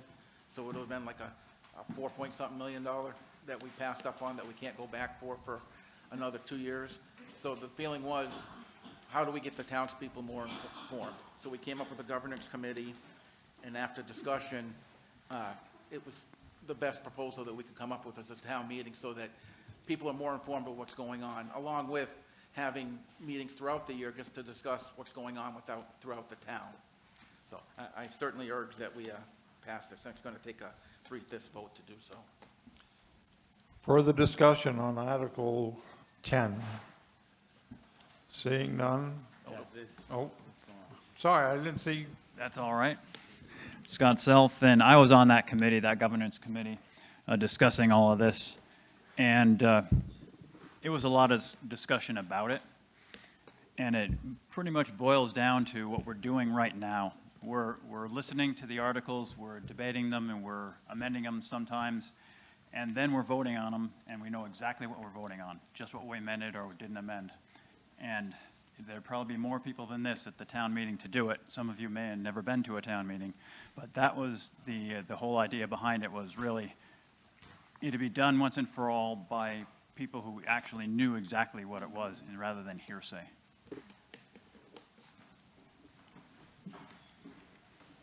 I'll just make one point, and we did discuss every type. Who are you? I'm sorry, my name is Ann Heffernan. And May I please, proceed? please get closer to the mic. We can't hear. Okay.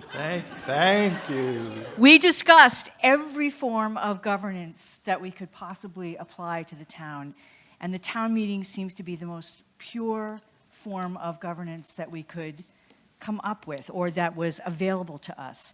And just to give you an example, last year, 70 people came to this meeting, and probably 15 of them were town employees or committee chairs. So 60 people, 55 people made all the decisions on all the warrants for everything that the town is voting for. And we need to have more people involved and engaged. And by having a town meeting, and we would have it on a Saturday so that more people could come, people with childcare needs, could participate. And hopefully by doing that, we would have more than the less than 2% of our town people voting on what affects all of us.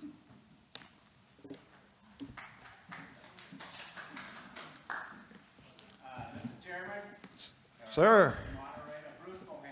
I'm sure you can hear me here. What do we got here? Now, Bruce, excuse me.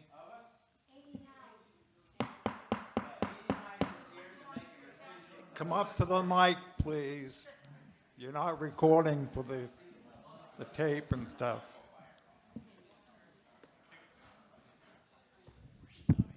Over? You hear me now? Yep. All right, what do we got? How many? 89. So you want 89 people basically to do your decision. What was our vote count last year in our election for the ballot?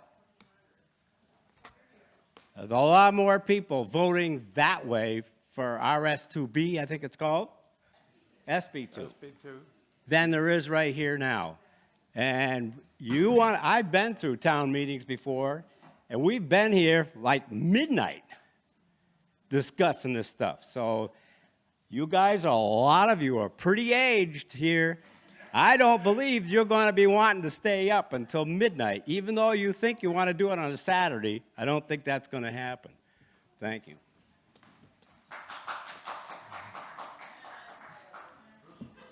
Wait.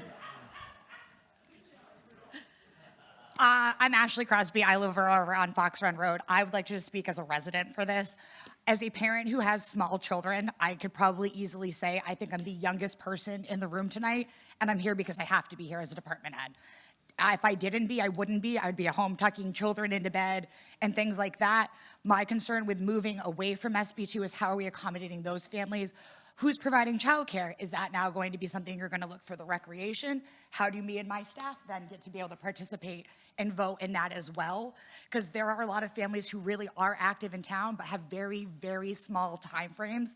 They're able to get in and out of things. So a longer period of time could really condense the availability of a lot of these other people that are going to be here and are going to be building us for the next 30 years.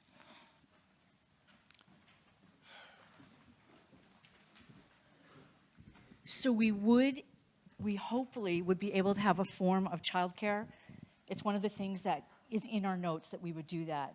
But Saturday seemed far better just because you wouldn't have to be here late at night. And if it were on a Saturday, we wouldn't be here late at night, presumably. But to address one other question that came up, in March of 2025, there were a total of, and you can correct me back there if I'm wrong, 2,978 ballots. And of that, of the questions, the warrants, only 1,553 were all voted on, which means that people didn't understand a lot of what the warrant amendments were. So in this kind of format, we can discuss it until everyone is comfortable with the right or the wrong.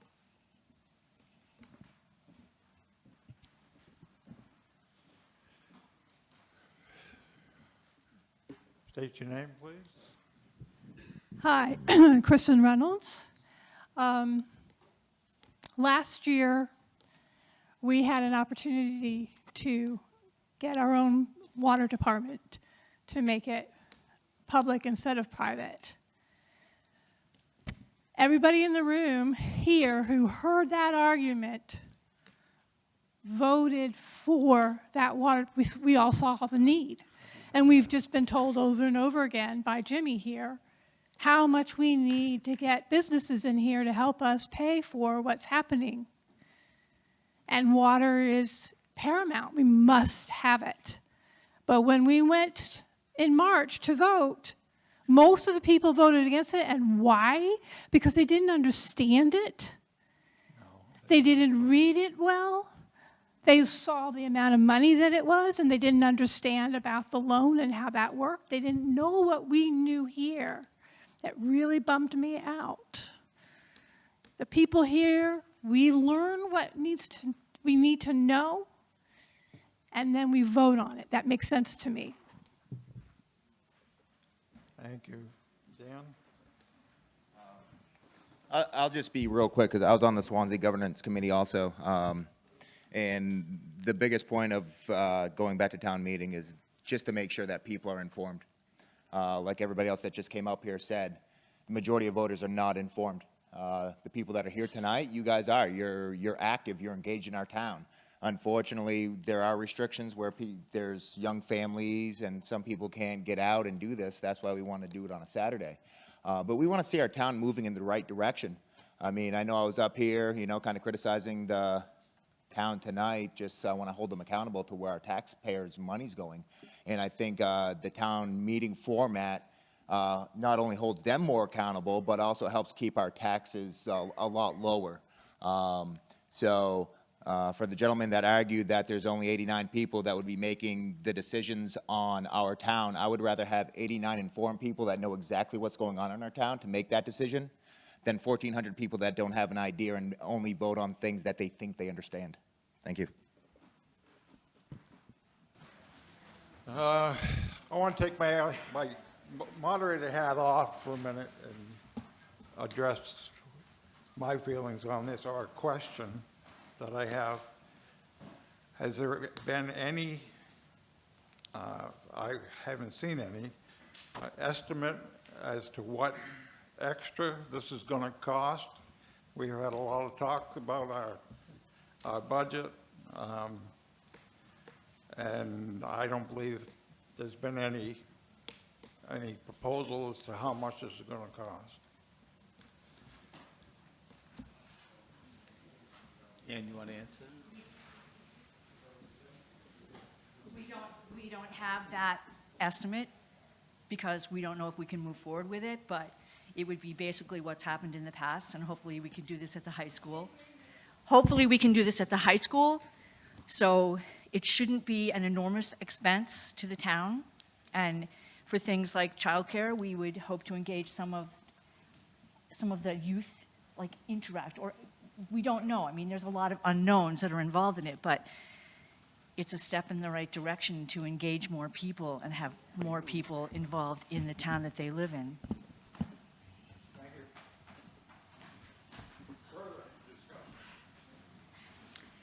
I just want to say that Danny made the most important point of it all. I first think we're going to get a lot more people than this. And also, I would rather have the result come out in the favor of Swanzey, and that's how the result will come out, because everybody is informed. So the results of the vote will benefit the town of Swanzey. That's how I feel, and I think Danny made a fantastic point here. Versus 2000, I've watched people go to those voting booths, and it was very confusing to the majority of the people. And people were just putting down what they want. I agree 100% with what Danny said, and I think we really need to do this. Kyle Croto, Eaton Road. I think being judged that you're not in this room, that you don't understand what's going on, is unfair. Personally, I can't be at all these meetings, but I do take advantage of YouTube and I watch them all. I think the town does a great job providing that information. If people want to be informed, they're going to be. If they don't, they're not going to be. But I think to make one group of people in a room one day make all the decisions isn't the proper way to do it.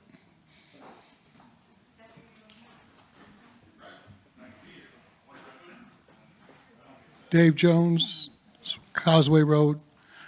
If you want participation, you want information, why don't you hold these meetings on Saturday?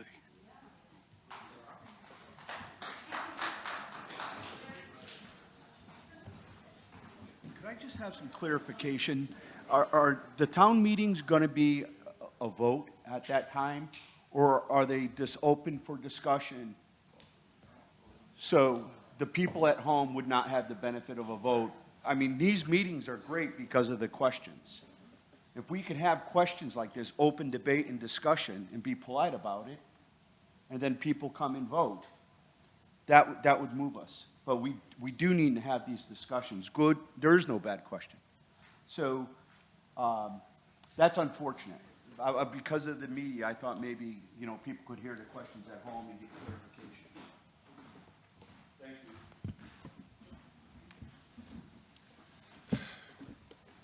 Thank you. There are other things that we would like to do moving forward. One of them, which was mentioned earlier, was to have possibly quarterly meetings throughout the different villages within the town to cover specific topics like the water issue, which would also help engage more people, to have more information getting out to the town, more process in a better way. Like, I got lots of hits on the videos he did for us. So having more information that's readily available so that some people just aren't engaged because they don't have the time or the wherewithal or even know how to do it. So if we can at least supply that kind of information to people and just disseminate more information, people would be more engaged, which is really the bottom line.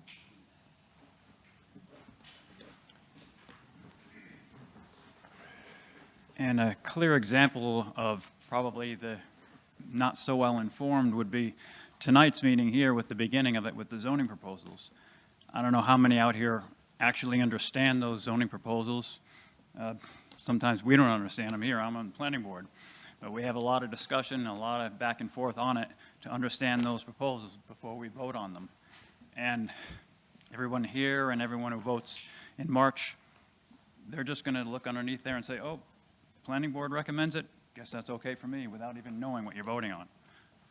And that's the same thing with town meeting. We got to know what we're voting on.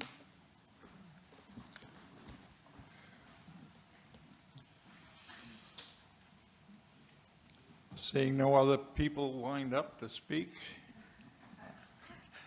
we'll call the question.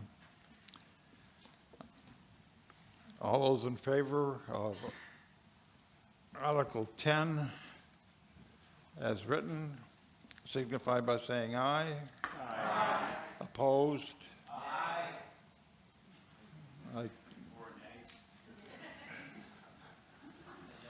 I'd say that the ayes had it. Okay. Mr. Moderator, I make a motion to restrict reconsideration on Article 10. Second. Motion to restrict reconstruction, whatever. Amending of the Article 9, which I... Article 10. 10, I'm sorry. Been a long night.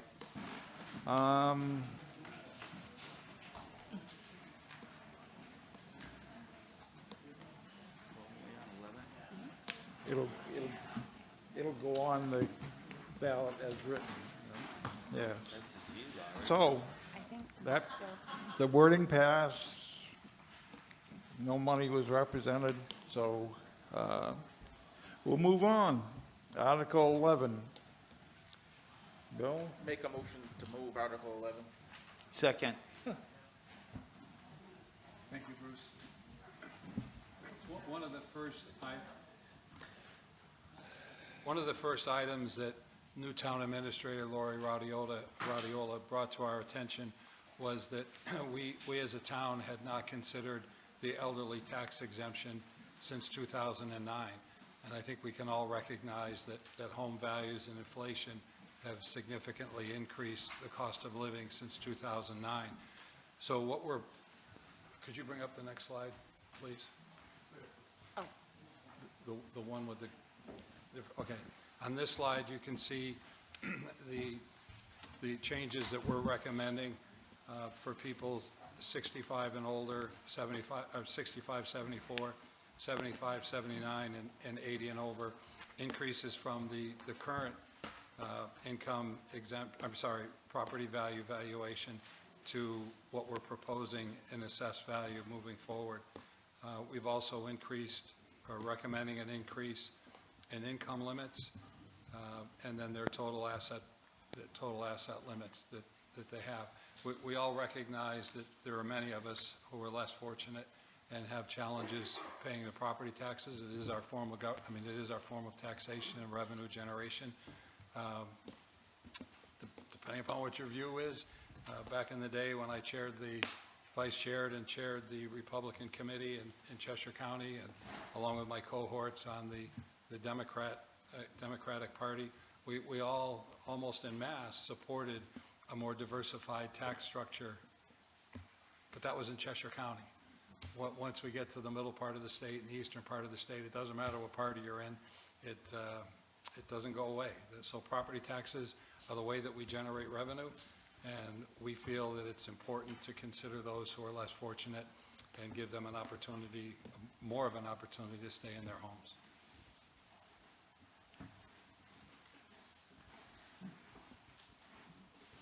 That's up.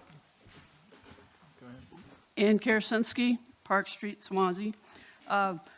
This slide is much better at, the second one is much better at expressing where you're going from and where you're going to.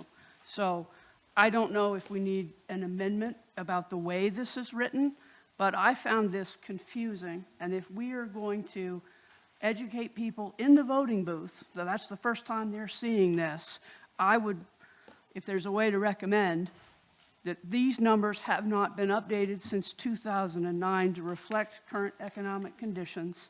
And I would consider doing a chart similar to what you have on that slide to explain what we're going from and what we're going to. Because having done some research and seen now that the different towns and cities in New Hampshire have an opportunity to have this in their own town, that I think that it would get us an opportunity, and particularly if you were recommending this, when you go to the ballot and you're trying to understand what this actually means, I just think we could express it better. So, for your consideration.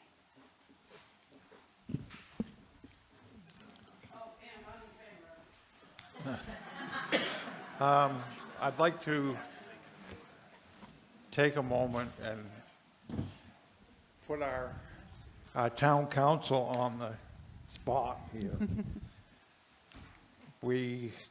There's no money involved.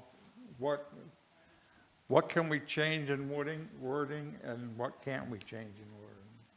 If it changes the Well, she's article. suggesting doing some kind of something like that.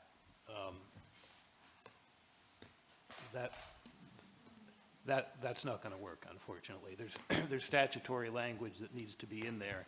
Right. I mean, you could add that to it, but someone would need to make a motion for a specific amendment. And I suppose if the amendment is to add that to it, you could do that. Okay. If Thank you. If somebody wants to make that motion. A clear example of town meeting and the benefit that it would bring. Jessica Sanchez, do you need my address? Okay. So it's almost like, honestly, when I first looked at it, it was a little confusing to me. I understand you're probably trying to keep the wording down, but if you said exemption increase from 25 to 50, exemption increase from 35 to 75, because you see exemption at the top, but then you see increase. Is that what you were saying, Ann? Yeah. The exemption is increased. So the title says exemption amounts, and then it says you're increasing, but when you just look at it at first glance, it's almost like people might see increasing taxes, not increasing the exemption. Do you see what I'm saying? So it might just need increase the exemption from, just to make it more clear. I think that might have been what Ann was trying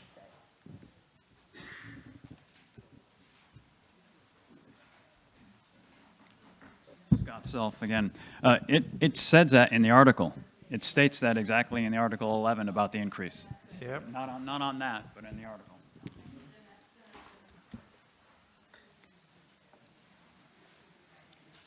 Most of you have received, and everyone that has a post box will receive the voter guide that will come out shortly after this meeting, and we can explain it there. But I think, as Cordell mentioned, someone would need to craft an amendment so that we could amend this article. And whether it's language or adding a graph or both, it would need to come from the body. Is anyone interested in constructing an amendment to this? I'm working on a chart. You can vote on it, but don't you stop me from introducing an amendment. That way you can move on to the next question while I do this. Does anyone have written and signatures for an amendment on this article?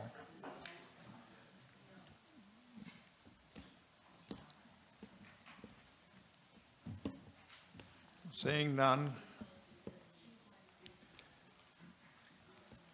call the question on Article. Mr. Moderator, I'd like to make a motion that we table this Article 11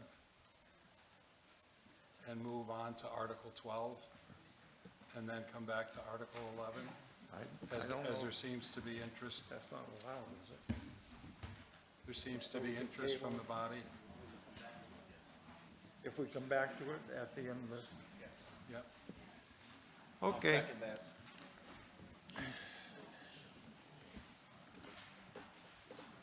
Mr. Moderator?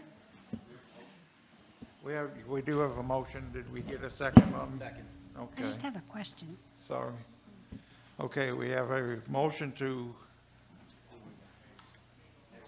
We'd like, the motion is to table Article 11 table Article 11 and come back to Article 11. come back to it at the end of prior- Correct. end of tonight.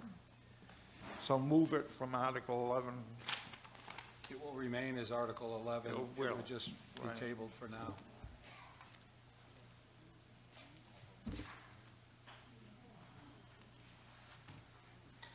I just have a quick Okay. question about Article 11. Is the, Linda I Faulkner, know sorry. we've got another motion on the But floor. it's not a You can- motion. You can bring it up at the end. Because this isn't going away. We're going to have discussion on it, but he's postponing discussion so that people would have chance to write an amendment or until. I'll so- wait. Hold that thought. Is that? Okay.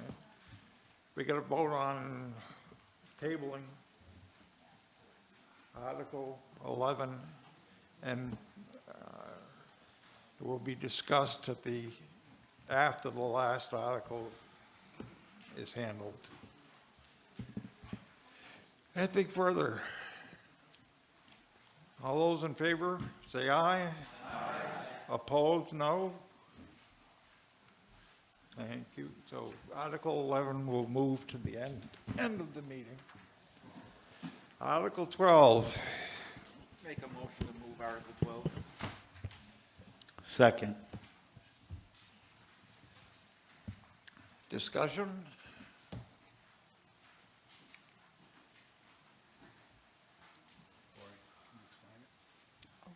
12, you want me to do it?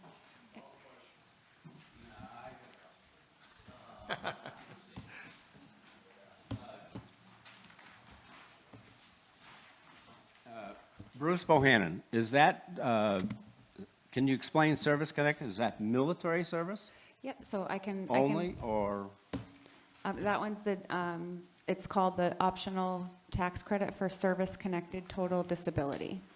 But is it military service?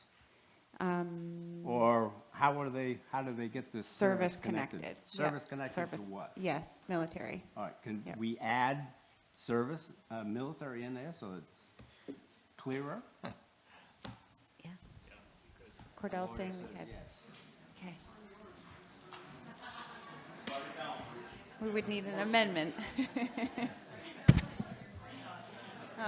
I can speak to this Further one. discussion?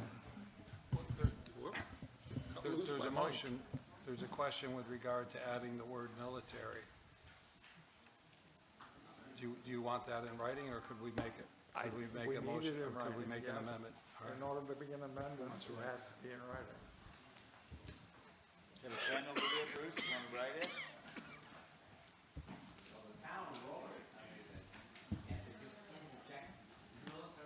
We can interject, nope.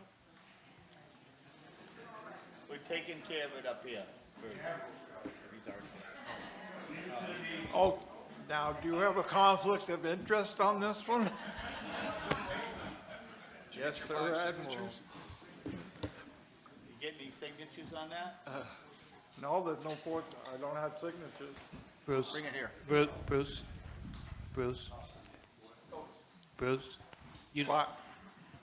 Bruce, you don't need 4 signatures. It's just a motion to amend. Anyone can make that motion. Thank you. If someone just, what's that? That isn't the way the state book reads. You have to have 4, minimum of 4. No, anyone can make a motion to amend as long Well, as you it. can make the motion, but you can't, You you have to have 4 If that's the way you want to do it, okay. I would rather go with a lawyer. Then the moderator. The moderator is in charge, so. Well, we can take a 15-minute, and I'll look it up. Either way, we have the signatures. So the amendment is to add the word military service connected.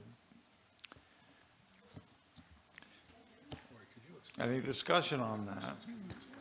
Yeah. Barbara Scully. My question is, if the title of the optional tax credit for service-connected total disability is related to the RSA, and if we change it, does that alter the meaning of that fund or that tax credit? That's a good point, and that's why I'm looking to Cordell to make sure we can do that. It's not a problem as long as you are referring to the correct statute here. I don't see a problem with inserting the word military in there. It's just a matter of clarification. So I don't see any problem with that. Yes, I can explain how it came about, Bruce, if that's okay. I'm curious if someone has the RSA to refer, so we could refer to it. Yep, I could just give a little background on it, if that will be helpful. So this warrant article proposes increasing the existing optional property tax credit for veterans with a service-connected disability. If approved, the credit would increase from $4,000 to $4,500, effective for the 2026 tax year. The credit is authorized under RSA 72:35 and is intended to provide additional property tax relief to qualifying residents. And just a little background on this, prior to this year, a municipality could stack the optional, it's called service-connected disability credit, on top of the general non-disability veterans tax credit. So before you could stack them, now due to the change in the law, you can no longer stack those two credits. So Swanzey has adopted the optional veterans credit under RSA 72:28, and that amount is $500. So before the change in law, you could have, a town could have done it, and Swanzey does do this. You could have granted the optional credit of $500 and in addition granted the service-connected disability credit of $4,000 for a total of $4,500. The town of Swanzey did allow this to stack the credits, so those folks folks out there now would be receiving a total of $4,500. So this warrant article basically, if approved, the veterans who qualify for the service-connected disability would still be able to receive that $500 that they would be getting for the veterans credit. But prior to that change in statute, and Cordell, do you have anything to add to that? I know we talked a little bit about this one, but I think that covers most of it. That's exactly right. I mean, basically, right now, if I'm a veteran with a service-connected disability, I get the $4,000 plus the $500. Mm-hmm. The law now says you can't stack them. So what you're voting to do is give me $4,500, Mhm. no stacking. Mhm. So the result is the same. There's no change in what the person can get. It's just making sure that they're not getting less. Can I just have clarification? Will that affect the us vets that are already, it's not going to affect us that are already getting the $500 rebate, right? This is not going to affect us. The veterans tax credit will remain the same. Yep. If this passes. But and if it doesn't, it would still, the veterans would still, nothing is changing with the veterans. Yeah. I guess it'd be, my question is pretty much to Cordell. Do we have the right to change the wording of a state-approved RSA?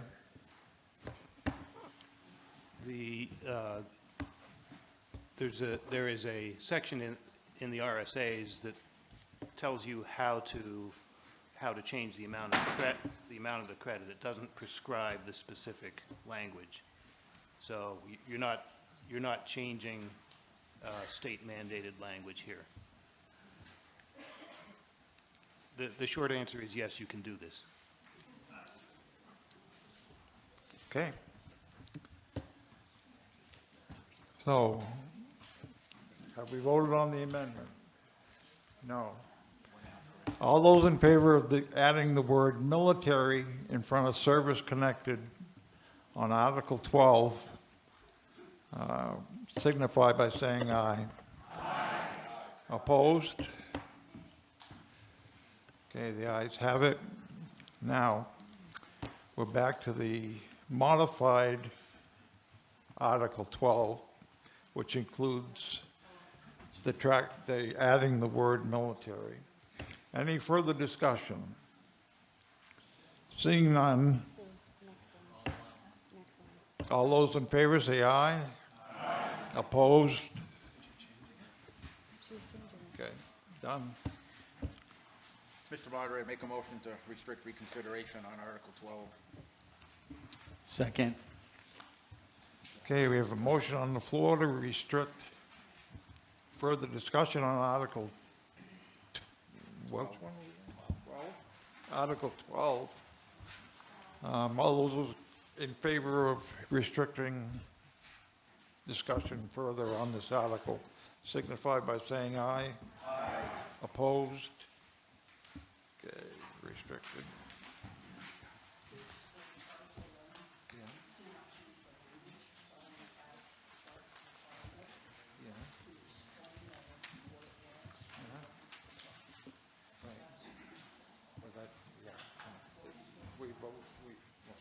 That's fine, it's proper form. But Article 11 was voted to put back on the end. Yes. Yep, thank you.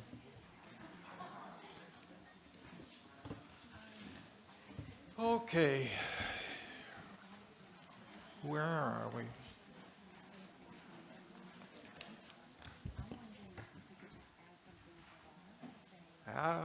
Article 13. Make a motion to move Article 13. I moved. Article 13 has moved. Second? Second. Okay. Article 13 is moved and seconded. Discussion or? Okay, so I can speak to this one. The town has updated the project timeline and costs for the Ashwelot Rail Trail Transportation Alternatives Program. This project was originally approved on the 2020 warrant article number 9. The town received notification in December that the Federal Highway Administration has obligated additional funding for fiscal year 2026 preliminary engineering efforts. And just to offer a little bit of background on this article, this project was added to the 10-year plan through the town's Transportation Alternatives Program application in 2018. Original documents are available at Town Hall. The project scope was then updated in 2023 to focus on a portion of the Ashwelot Rail Trail with multiple washouts, which are documented in the engineering study. This article, if passed, gives the town more money and more funding to finish a much-needed project. And I just wanted to include in here an important note, because it came up at our budget hearing several times, but this project is not related to the Christian Hill Road Bridge project. I just wanted to put that out there now before we get to anything further in the warrant, but it's not related to that project. And further discussion on it?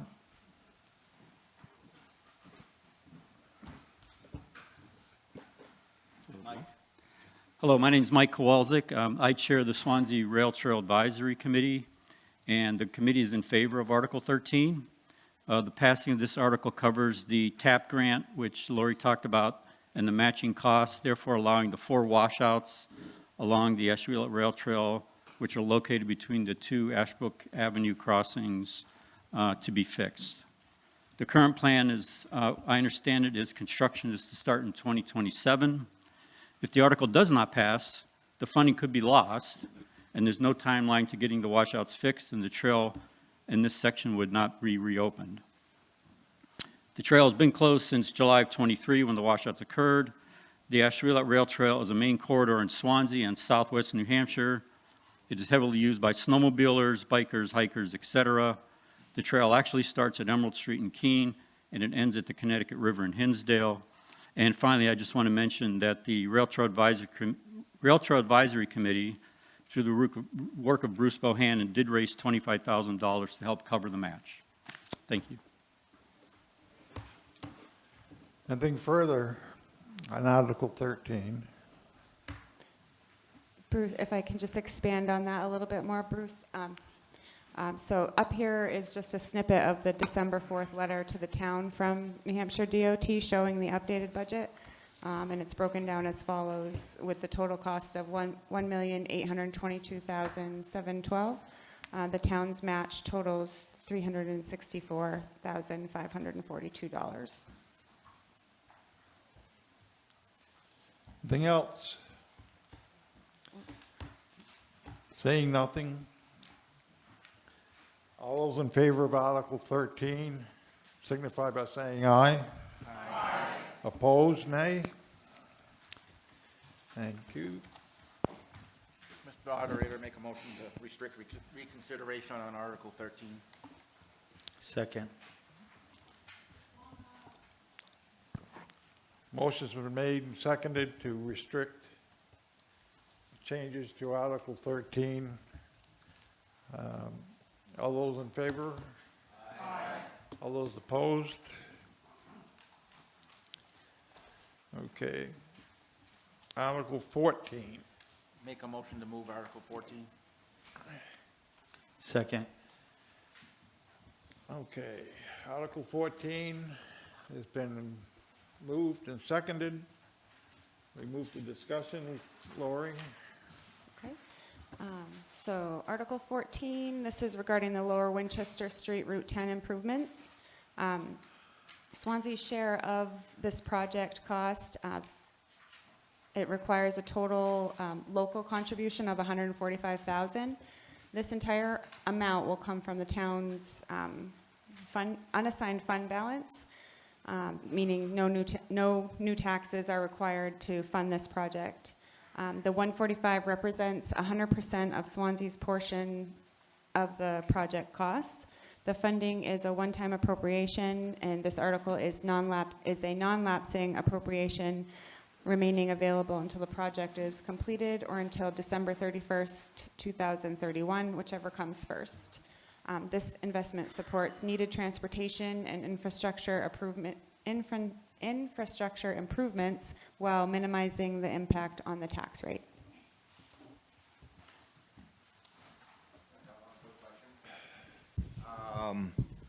The improvement on Route 10, are they taking out the turn lane that's in the middle of that road? Because people use it as a passing lane. I've almost been crushed like 3 times. So it's my understanding that that section of Lower Winchester Route 10 is all going to be divided with an island. Okay. So, for example, if you had to go to Service Credit Union, you'd go up to the Rotary, use Service Credit Union. When you come out, you wouldn't be able to turn to Keene. You'd come back down. There'll be another Rotary. I think it's Criff Road, the one that goes in by the college. Okay. And there will be a center divider and a sidewalk. Am I on the wrong end of Route 10 now? I'm talking, oh, okay. Yeah. All right, so there's no plan on getting rid of that middle turn lane? There should be a plan. No, that'll be part of what Joe just mentioned. Okay. The median will go right down the middle. All right, all the way down, because like my store, Captain Brady's right there, all that? No, not down that far. This is up by Market Basket. Oh, okay, all right, that's too bad. All right, no, that's fine. You're talking about the turning lane by California Street? Yeah, it goes for like a half a mile or whatever. Yeah, it's very dangerous. That would be something to bring up to District 4 DOT. Okay, Because there is a planning study going on, but there's definitely nothing been done there yet. okay, all right, thank you.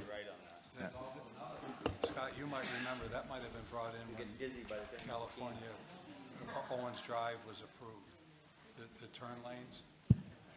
Any further discussion on Article 14? Turn lanes on Route 10 we're talking about, right? Yeah, the slip lanes there. Yeah, those were town. Yeah, they were. The town wanted those in there. And I think they helped. I haven't been, I don't, maybe you have been partially smashed maybe there, but I like the route, the slip lanes there. They work quite well. Yeah, Mike York.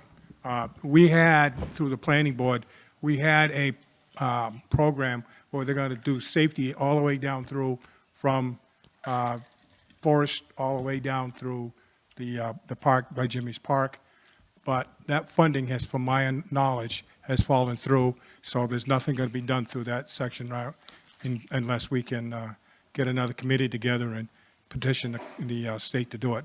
But they've diverted those funds over to the coast.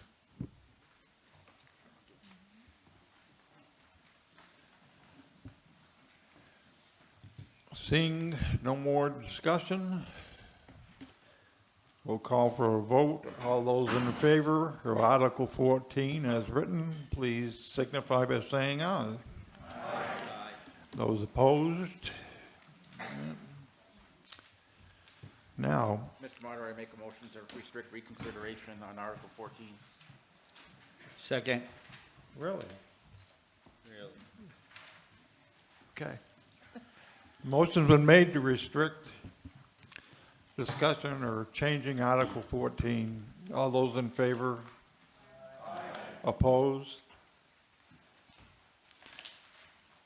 Now, at the end of this, I know we're going back to 11, but my page says Laurie, Article 15, Laurie to offer background on this before turning over the to petitioner. I don't understand that, and why is it an article? Nope, it's, we Make a can, motion to move Article 15. Second. What is it? if I could just give a little background now that they've had the motion in the second, before we open it to the floor, that's all. All right, so I just want to give a little bit of background. There was quite a few questions at the budget hearing, and we just didn't have the answers to provide for everybody, so we had some time to do a little bit more digging on this, and just wanted to share what I found with you. So in 2022, the federal bridge funds were added to this project for the Christian Hill Bridge. This slide gives a summary of a March 18, 2022 letter detailing the project change. As part of the federal environmental process, the town proposed adaptive reuse of timber and stone from the existing bridge to span the washout portion of the Ashwelot Rail Trail.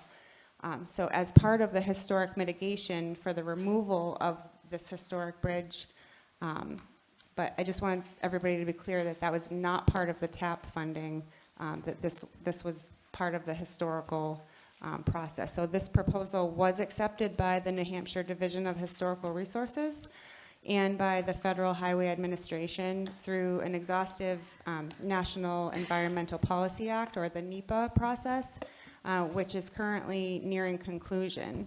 The Christian Hill Road Bridge over New Hampshire Railroad project is 100% federally funded for construction. While federal bridge funding is welcome and is a welcome source of additional bridge funding for the state and municipalities, it does come with additional compliance and oversight requirements on the project. And I think that was all I wanted to share. I just wanted to make it clear that they're two separate projects, the TAP and this project, two completely different funding sources. But is it appropriate to call them Article 15 and 16 without any data to go with it and no description other than what you're telling us? That's just background information before we open it to the floor for comment. I guess I'm unclear of what we're discussing. If it's just something that turning over to the petitioner. Well, I Nope, don't, we I can- don't understand We the can just article. discuss Article 15, that would be great.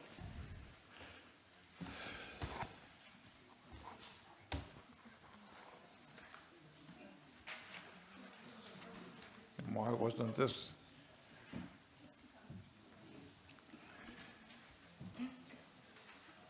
Is there any, one of the petitioners? Would you like to speak to it? Thank you.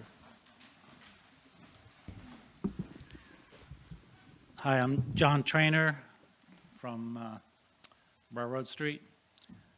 I moved to Swanzey about 40 years ago because of the character of the town, the historic aspects, the beauty, and I've been loving it ever since. And I believe we should keep our historic landmarks here in town and not destroy them. In 2014, the Christian Hill Road Bridge was closed by the state. It wasn't required to tear it down, it just needed to be fixed. There's not a lot wrong with the bridge, that it needs to be destroyed and replaced with a concrete culvert.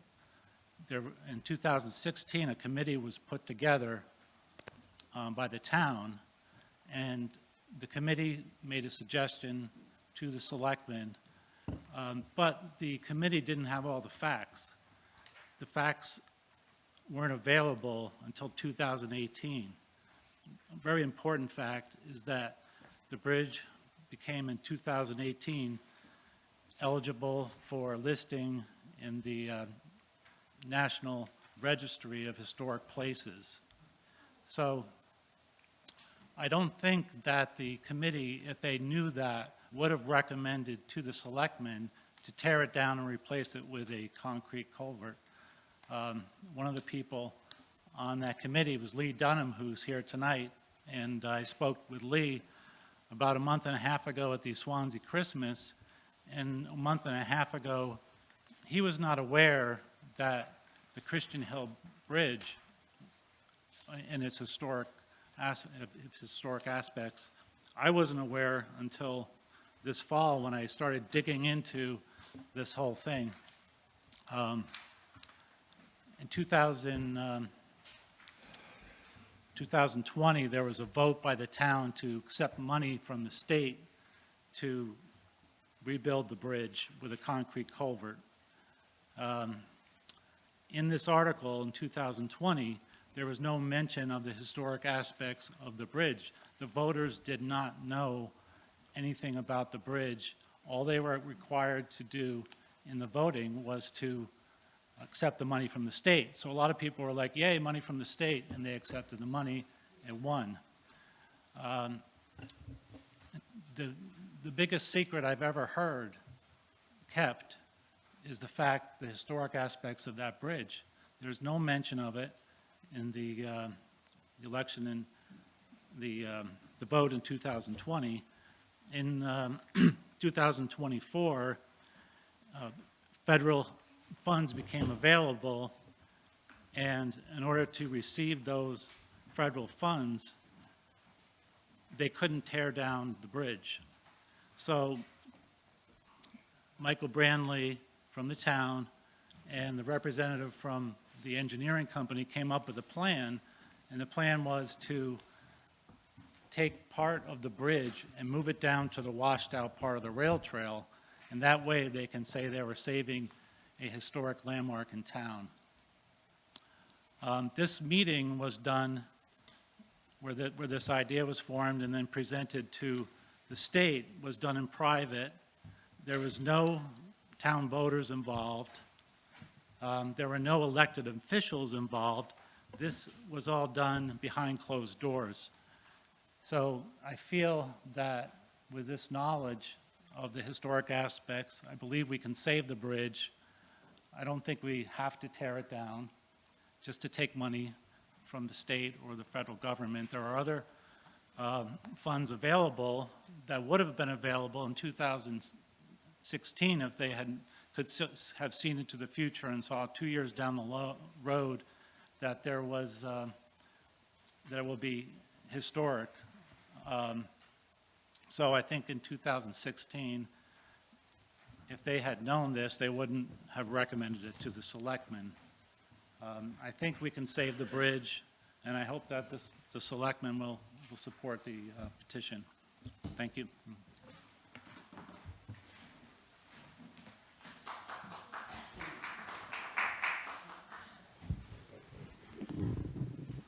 This whole district here is a historical district, not a zoning historical district for Swanzey, but it is a historical district. This building is in it, lots of these old houses on Main Street here are in it, and that bridge up there we're talking about is in it.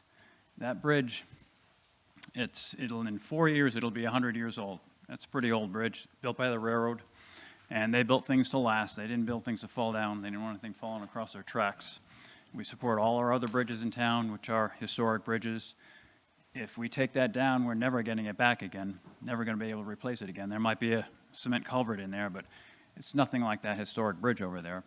Lots of people haven't seen it. I've seen it. I've looked at that bridge. I've looked underneath the bridge. And when this whole thing started several years ago, I pretty much took the engineer's report and face value as to it was falling down and had to be torn down.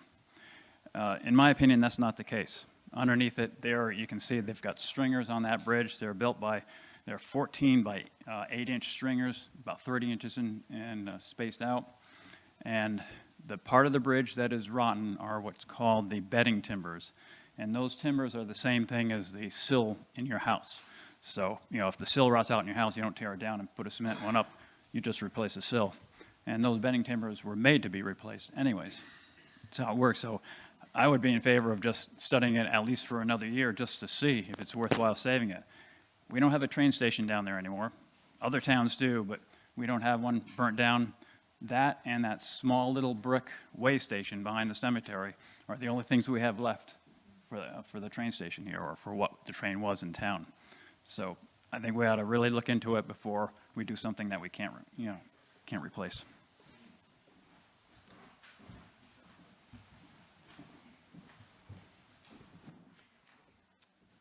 Hello, Mike Kowalczyk, again, Chair of the Swanzey Rail Trail Advisory Committee, and the committee is in opposition of Article 15. And before I give reasons why, I'd like to provide a little bit of background information so that the residents are well informed, which is one of the purposes of this. So the Ashwelot Rail Trail, like most of the rail corridors in the Monadnock region, is owned by the New Hampshire DOT Rail and Transit. Since the conversion to rail trail, the New Hampshire Bureau of Trails has been responsible for the regular maintenance.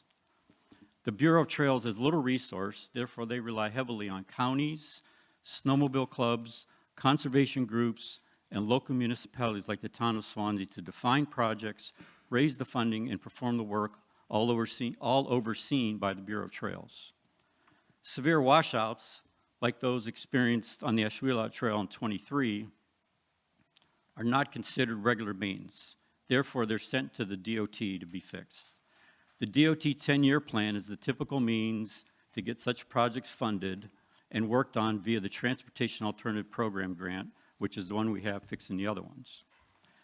In 2018, as we talked about, the Rail Trail Advisory Committee, along with Matthew Bockler, the town planner at the time, began the effort to submit a TAP grant to fix both the Cheshire Trail and the southern portion of the Ashwelot Rail Trail. In 2019, the town was awarded the grant, which effectively put the project at the bottom of the DOT 10-year plan. When the washouts occurred in 23, causing 5 washouts in 2 rail bed compromised areas with very significant cost repair, the Rail Trail Advisory Committee proposed to redirect the TAP grant funds to fix the washouts. Because of the high repair costs, the TAP grant could not cover the cost of all the repairs. The 2 compromised areas, which are farther north, were fixed by the state-funded GIA grant and aid, with the Keene Snow Riders Snowmobile Club securing the funding and managing the project. The TAP grant would fix the 4 washouts that we talked about earlier, located between the 2 Holbrook Avenue crossings, leaving no plan for the washout near the Eversource substation. Because the Christian Hill Bridge project was also happening, managed by the DOT, the current bridge being deemed unsuitable for Christian Hill Road, it was suggested to move it to fix the rail trail washout, with the work being included as part of the installation of new Christian Hill Bridge. It was the Rail Trail Advisory Committee's understanding that DOT, Division of Historical Resources, the Bureau of Trail, the Town of Swanzey, and Hoyle and Tanner, the construction engineering company, were all in agreement with this plan, with all proper procedures followed. Therefore, it's the Rail Trail Advisory Committee's understanding that the Christian Hill Bridge replacement project, including the moving of the current bridge to the Ashwellet Rail Trail, is to plan to begin in this year, 2026. And for the remaining 4 washouts funded by the TAP grant we talked about earlier, that's supposed to start next year. So if all goes as planned, the trail will be reopened in 2027. Okay, that's the background information. Now why for the opposition? Is the Rail Trail Advisory Committee's understanding that delaying the Christian Hill Bridge project by 1 year could mean the loss of the current funding, which is $2.5 million, no match required by the town. If Article 15 does pass, there is no funding for the historical study, as requested in the article. There's no plan or funding for the restoration of the current bridge. It has been suggested in the past that one of the funding sources could be the Northern Borders Regional Planning Commission Timber for Transit grant to fund the bridge study and restoration. This grant requires a 20% match, so if Swanzey is the grantee, Swanzey would be responsible for that 20% match. And also keep in mind there's no funding to fix the Ashwellet Rail Trail washout at the Eversource substation, and this means for walkers, bikers, equestrians, and all the other users, they will need to continue to use the detour around the washout. That current detour puts people on Eaton Road, which is a potential safety issue. A more significant impact is the snowmobile community will continue to not be able to use the Ashwellet Rail Trail. Not only is this a form of recreational loss, but also economic loss. I have learned recently, working with snowmobile clubs, that they provide a significant economic value to the state and our local community. Because funding will be lost for the fixing of the washout, funding will need to be found. The most likely solution is the TAP grant. And if it's awarded, which is not guaranteed, the project will be put at the bottom of the New Hampshire DOT 10-year plan, meaning it is highly likely the washout will not be fixed until 2036, with the town being responsible for 20% of the 2036 cost. Historically, the DOT has $5.5 million per round of available TAP funding, and $25 million in projects are submitted. So the probability of getting funded is low. In my opinion, with the work I've done on rail trails over the last 7-8 years, with other culverts and things like that, and the fact that it costs $1.8 million to fix the 4 washouts here in Swanzey, I would estimate it's going to cost probably $1 million to fix that washout. In 2026, 20% had to be covered by Swanzey, and it would be even higher in 2036. So the next reason for opposing Article 15 is more broad scope. So as I said, I chair the Swanzey Rail Trail Advisory Committee. I'm also president of the Monadnock Region Rail Trail Collaborative. The collaborative's mission is to rehabilitate the region's 100 miles of rail trails so they are available for all users year-round. These trails run through 15 local towns from Walpole to Fitzwilliam, Keene to Hinsdale, Rindge to Hillsborough, and also have means to connect the rail trails to Bellows Falls, Brattleboro, and Winchton, vastly expanding the network. The collaborative is working with Cheshire County, many of the local towns, snowmobile clubs, DOT, Bureau of Trails, Rails to Trails Conservancy, Monadnock Conservancy, Southwest Regional Planning Commission, the Greater Monadnock Collaborative, and others to make this a reality. When complete, not only will local citizens have access to a vast rail trail network for their enjoyment, but can help the local economy by providing week-long bike tours. Sorry about that.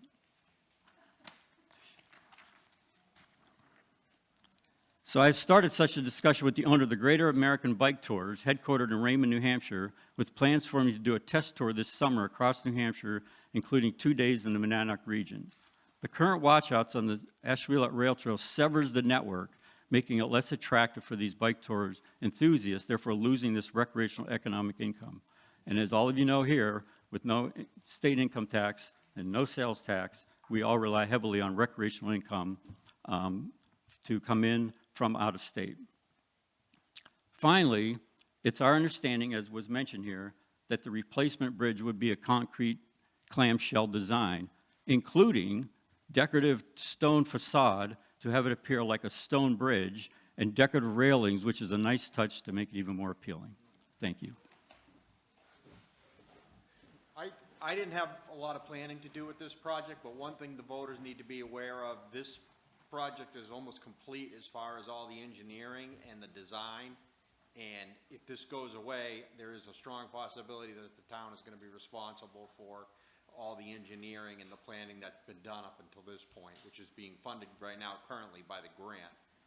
There is a strong likelihood if this project goes away that the town is going to be responsible for that.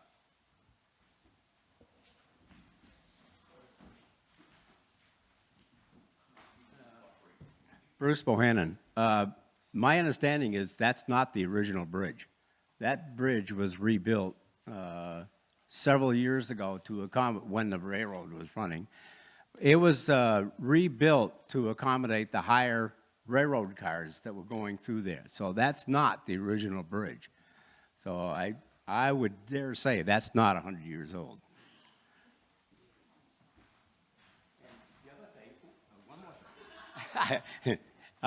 One more thing is that bridge had to go through the cultural natural resources up in Concord for approval, and so the historical part of that would have been included in that study for that committee up there too.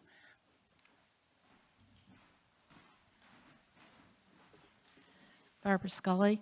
I have a question as to whether or not the rebuilding of that bridge will have any implication for the fire department in terms of response time, or is this simply going to restore, you know, regular car traffic? I have no idea. I haven't had any impact. Yeah, it would have no impact while it was being constructed. The fire department would be able to access it after it was constructed, but while it was constructed, it'd have no impact. So right now, they can't use that access to get up, but once that new bridge is put in, the fire trucks will have a straight shot up Christian Hill, rather than having to turn the trucks around at either end. Okay.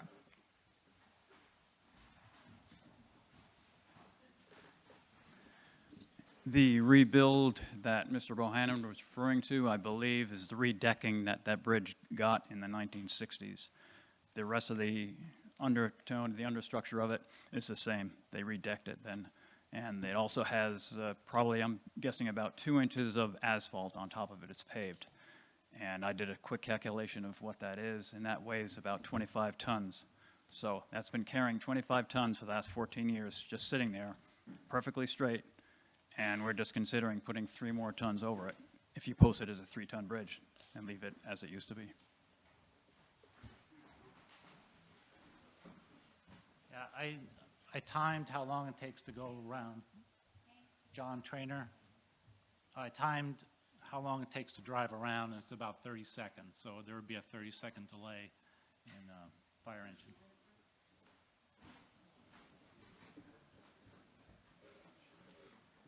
Kristen Reynolds, Christian Hill.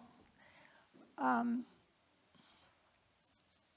was at the meeting that showed me what the new bridge is going to look like. And just so you know, it's not pretty.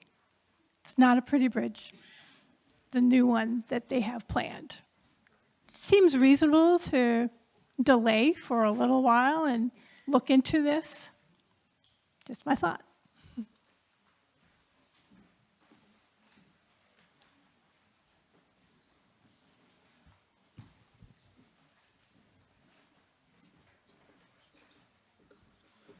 Jeremy Evans, CL Lane. So I'm the president of the Keene Snow Riders. I've been working on these rail trails now for a little over 20 years. And I can tell you this is a primary corridor. The traffic comes through Pisgah Park, Hinsdale, Winchester, and we're getting a lot of questions, a lot of issues with people no longer being able to access Keene or to go through this corridor. It is one of the major corridor trails in the state of New Hampshire. To me, this is a pretty easy issue, beyond just snowmobiling. You know, we're looking at it, and I just took a couple of notes here, a loss of about $2.5 million in funding that's already been approved. There is no money to repair the existing bridge. There's no plan to repair the existing bridge. It's been called into question whether or not, in fact, this is a historic bridge. There is at least $200,000 that Swanzey will be responsible for coming up with if this bridge is going to have to be repaired. And there will be no use of this trail for users until 2036. That's what we're talking about today. So I'm obviously opposed to it.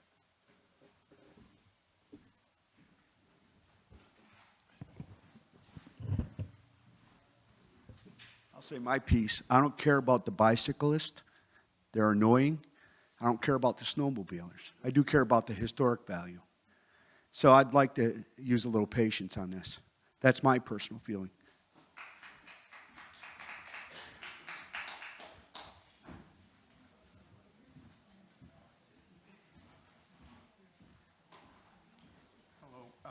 I'm Dan Lane. I was on the committee with Lee and Mike and Norm.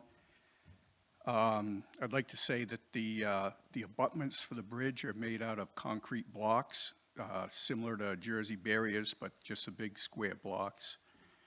The posts are telephone posts. They're either pressure treated or coated with creosote. You know, you can make your own determination if that's a historic structure. All our meetings were open. I think you attended one or more, I believe, John. So, and I think, yeah, and I think all the meeting minutes were published in the town's site. This apparently now there's 100% state funding for the bridge replacement, and I think it would be a mistake to pass that up.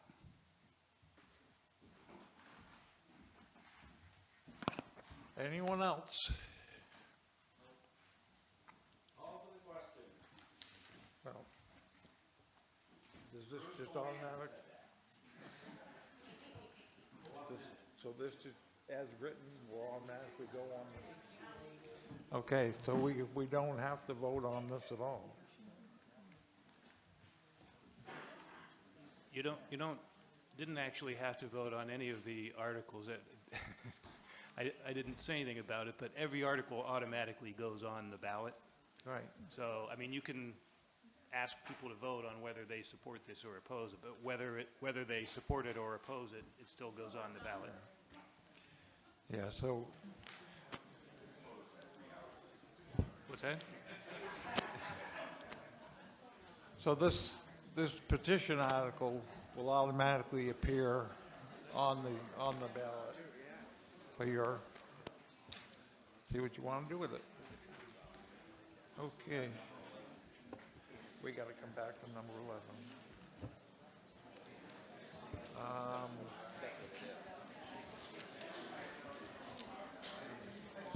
Hold on, we still got to come back to Article 11.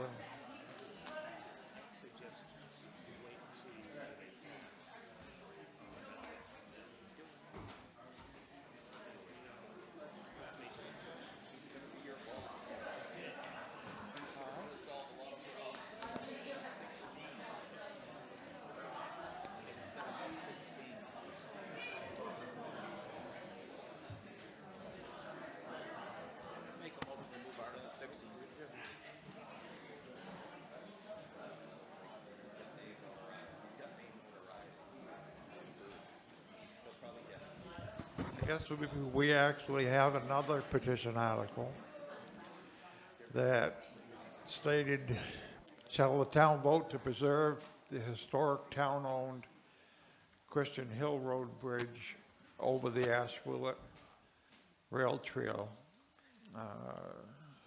in its current location? I think this is probably similar to what we did on 15. Is there any Discussion on that one? Briefly. John Trainer, Railroad Street. A couple years ago, we had a big storm, and there were washouts along the rail trail.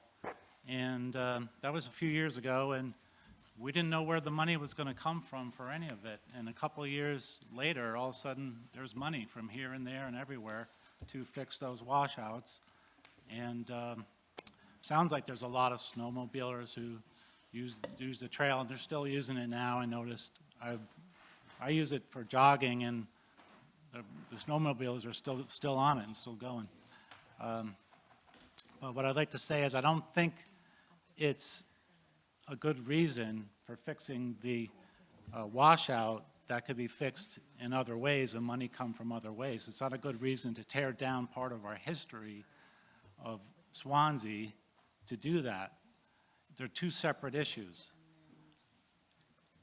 We want to save our history.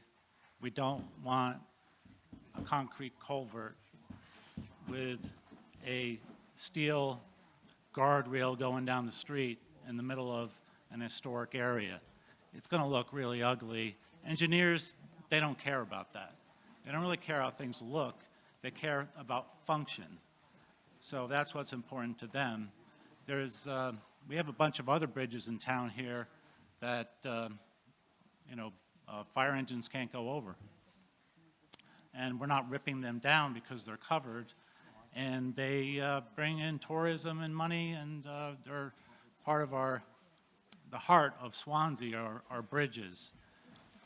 And the Christian Hill Bridge is just as much of the heart of town as the covered bridges. And I'm still think that we should save it. As an artist, I've done about 1,000 paintings in Swanzey that have gone all over the world. And I paint Swanzey because it's beautiful. If there's a concrete culvert bridge with a steel guardrail, it is affecting our town and the way it feels. And you might not have as easy a time selling houses if our historic landmarks go away. The West Swanzey Community Church is hanging on by a thread. That's the center of this village. So what's going to happen when that's gone? Are we going to just tear it down and replace it with, some sort of a .com building? No, we want to keep our history. We want to preserve it.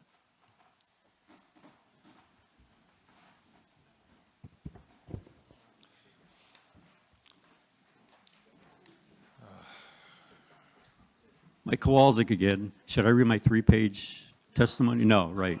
So we oppose Article 16 for the same reasons.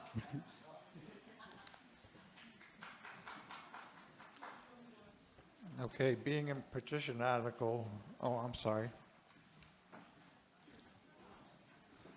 Jeremy Evans again. Just a couple other thoughts. First of all, snowmobile traffic you're seeing out here is local. There is no way people are going through the washouts that are south of here. So that traffic is not coming from south of here.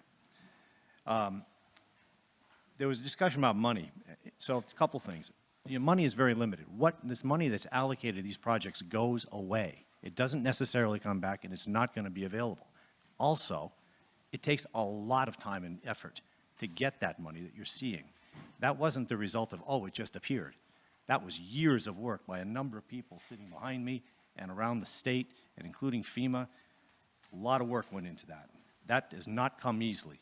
You don't snap your fingers and, we got $2 million. The other thing I'd say is, I don't think that existing bridge is an attractive bridge at all. Some people may disagree with me, but I've thought for years that thing is an eyesore. If you like it, that's great. That's your opinion. But if you want to make that bridge an attractive bridge, it's going to take an awful lot of work.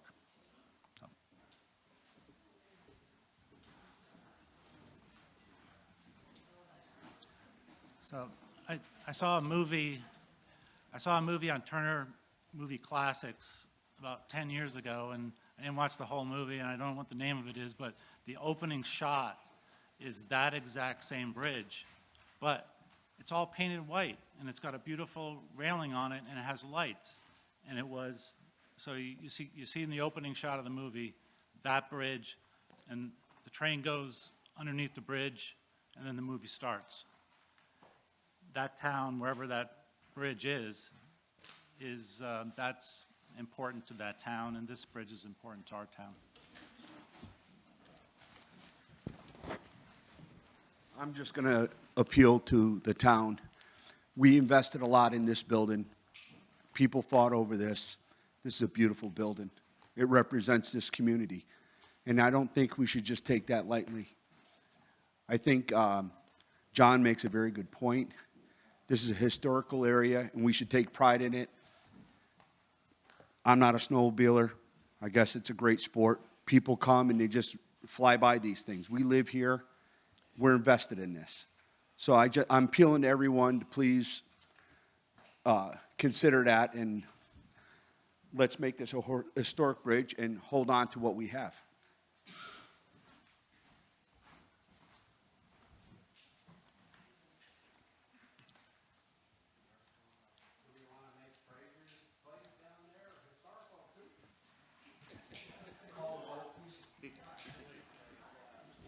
It's been moved to call the vote on this, but here again, it's a petition article, so we can't change the petition article anyway, but we can take a vote on it if you wish. All those in favor of doing petition Article 16, signify by saying aye. Opposed? Okay. So this would just say that not, yeah, so still go on the ballot, but do we add the note on the bottom about the vote? Okay, thank you. Now we're going back to Article 11.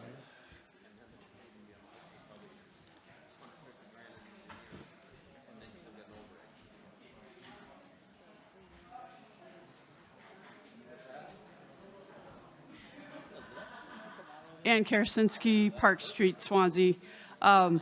Just wanted to, we're not going to amend Article 11. It's going to stay as it's stated because that can't be changed.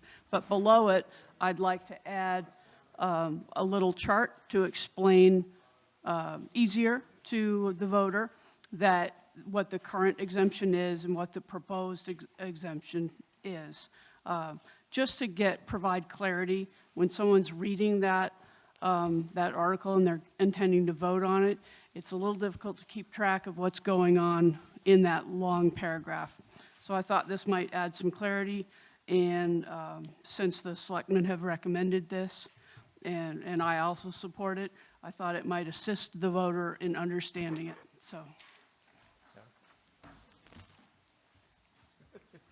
Give it back. Heather Estrella. So I would like to just briefly talk about putting a chart on the ballot.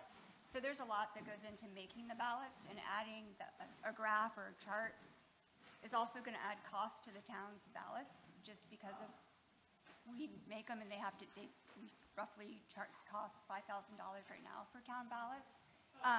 But we also send out voter guides for that same reason, that it has articles, people can read them prior to coming to the polls, mark their yes or no. We could put your chart suggestion in that thing that's the voter guide. Thank you, that gets mailed out, and people could have the information there and be educated prior to coming to vote. Suggestion, I mean, it's I'm in favor of saving money. not many ballots get charts on them. Space one. If that chart, I'll just take that back. Can withdraw. Well, we'll just disregard it, that's all. She can withdraw. She have to withdraw. Disregard. All right, so we didn't have a proposal to amend this, even though we've got the signatures. No. Thank you. Go like this. Okay. Yeah, we can put it in the voter guide, or, yeah. Okay, we'll add that chart to the voter guide that goes out to help people understand it better. Okay, did we need to vote on? You're back to the main Article 11. You didn't vote on Article 11. No. All right, we're back to the vote on Article 11. All those in favor of Article 11 signify by saying aye. Aye. Opposed? Who said that? Mr. Moderator, All right, thank you. we have a bookkeeping. What's that? Hold on a minute, please, please. Keep it down. The selectmen have something to say. We have a bookkeeping item. We have a bookkeeping item pertaining to Article 1, which was not on within the deliberative, but it's an opportunity for us to correct an error. It doesn't require a vote. No, Cordell, this was about the trustees of the trust fund that got put on the warrant that needs to come off. We need to take it off. So do we need a motion to do that? All right, we're all good. Okay. Okay.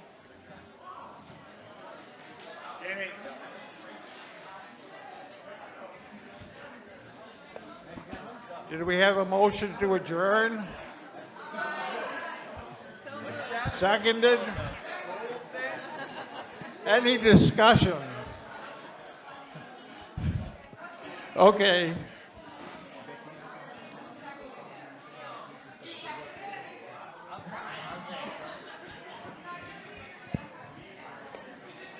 All those in favor say aye.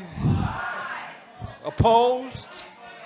I better not hear one.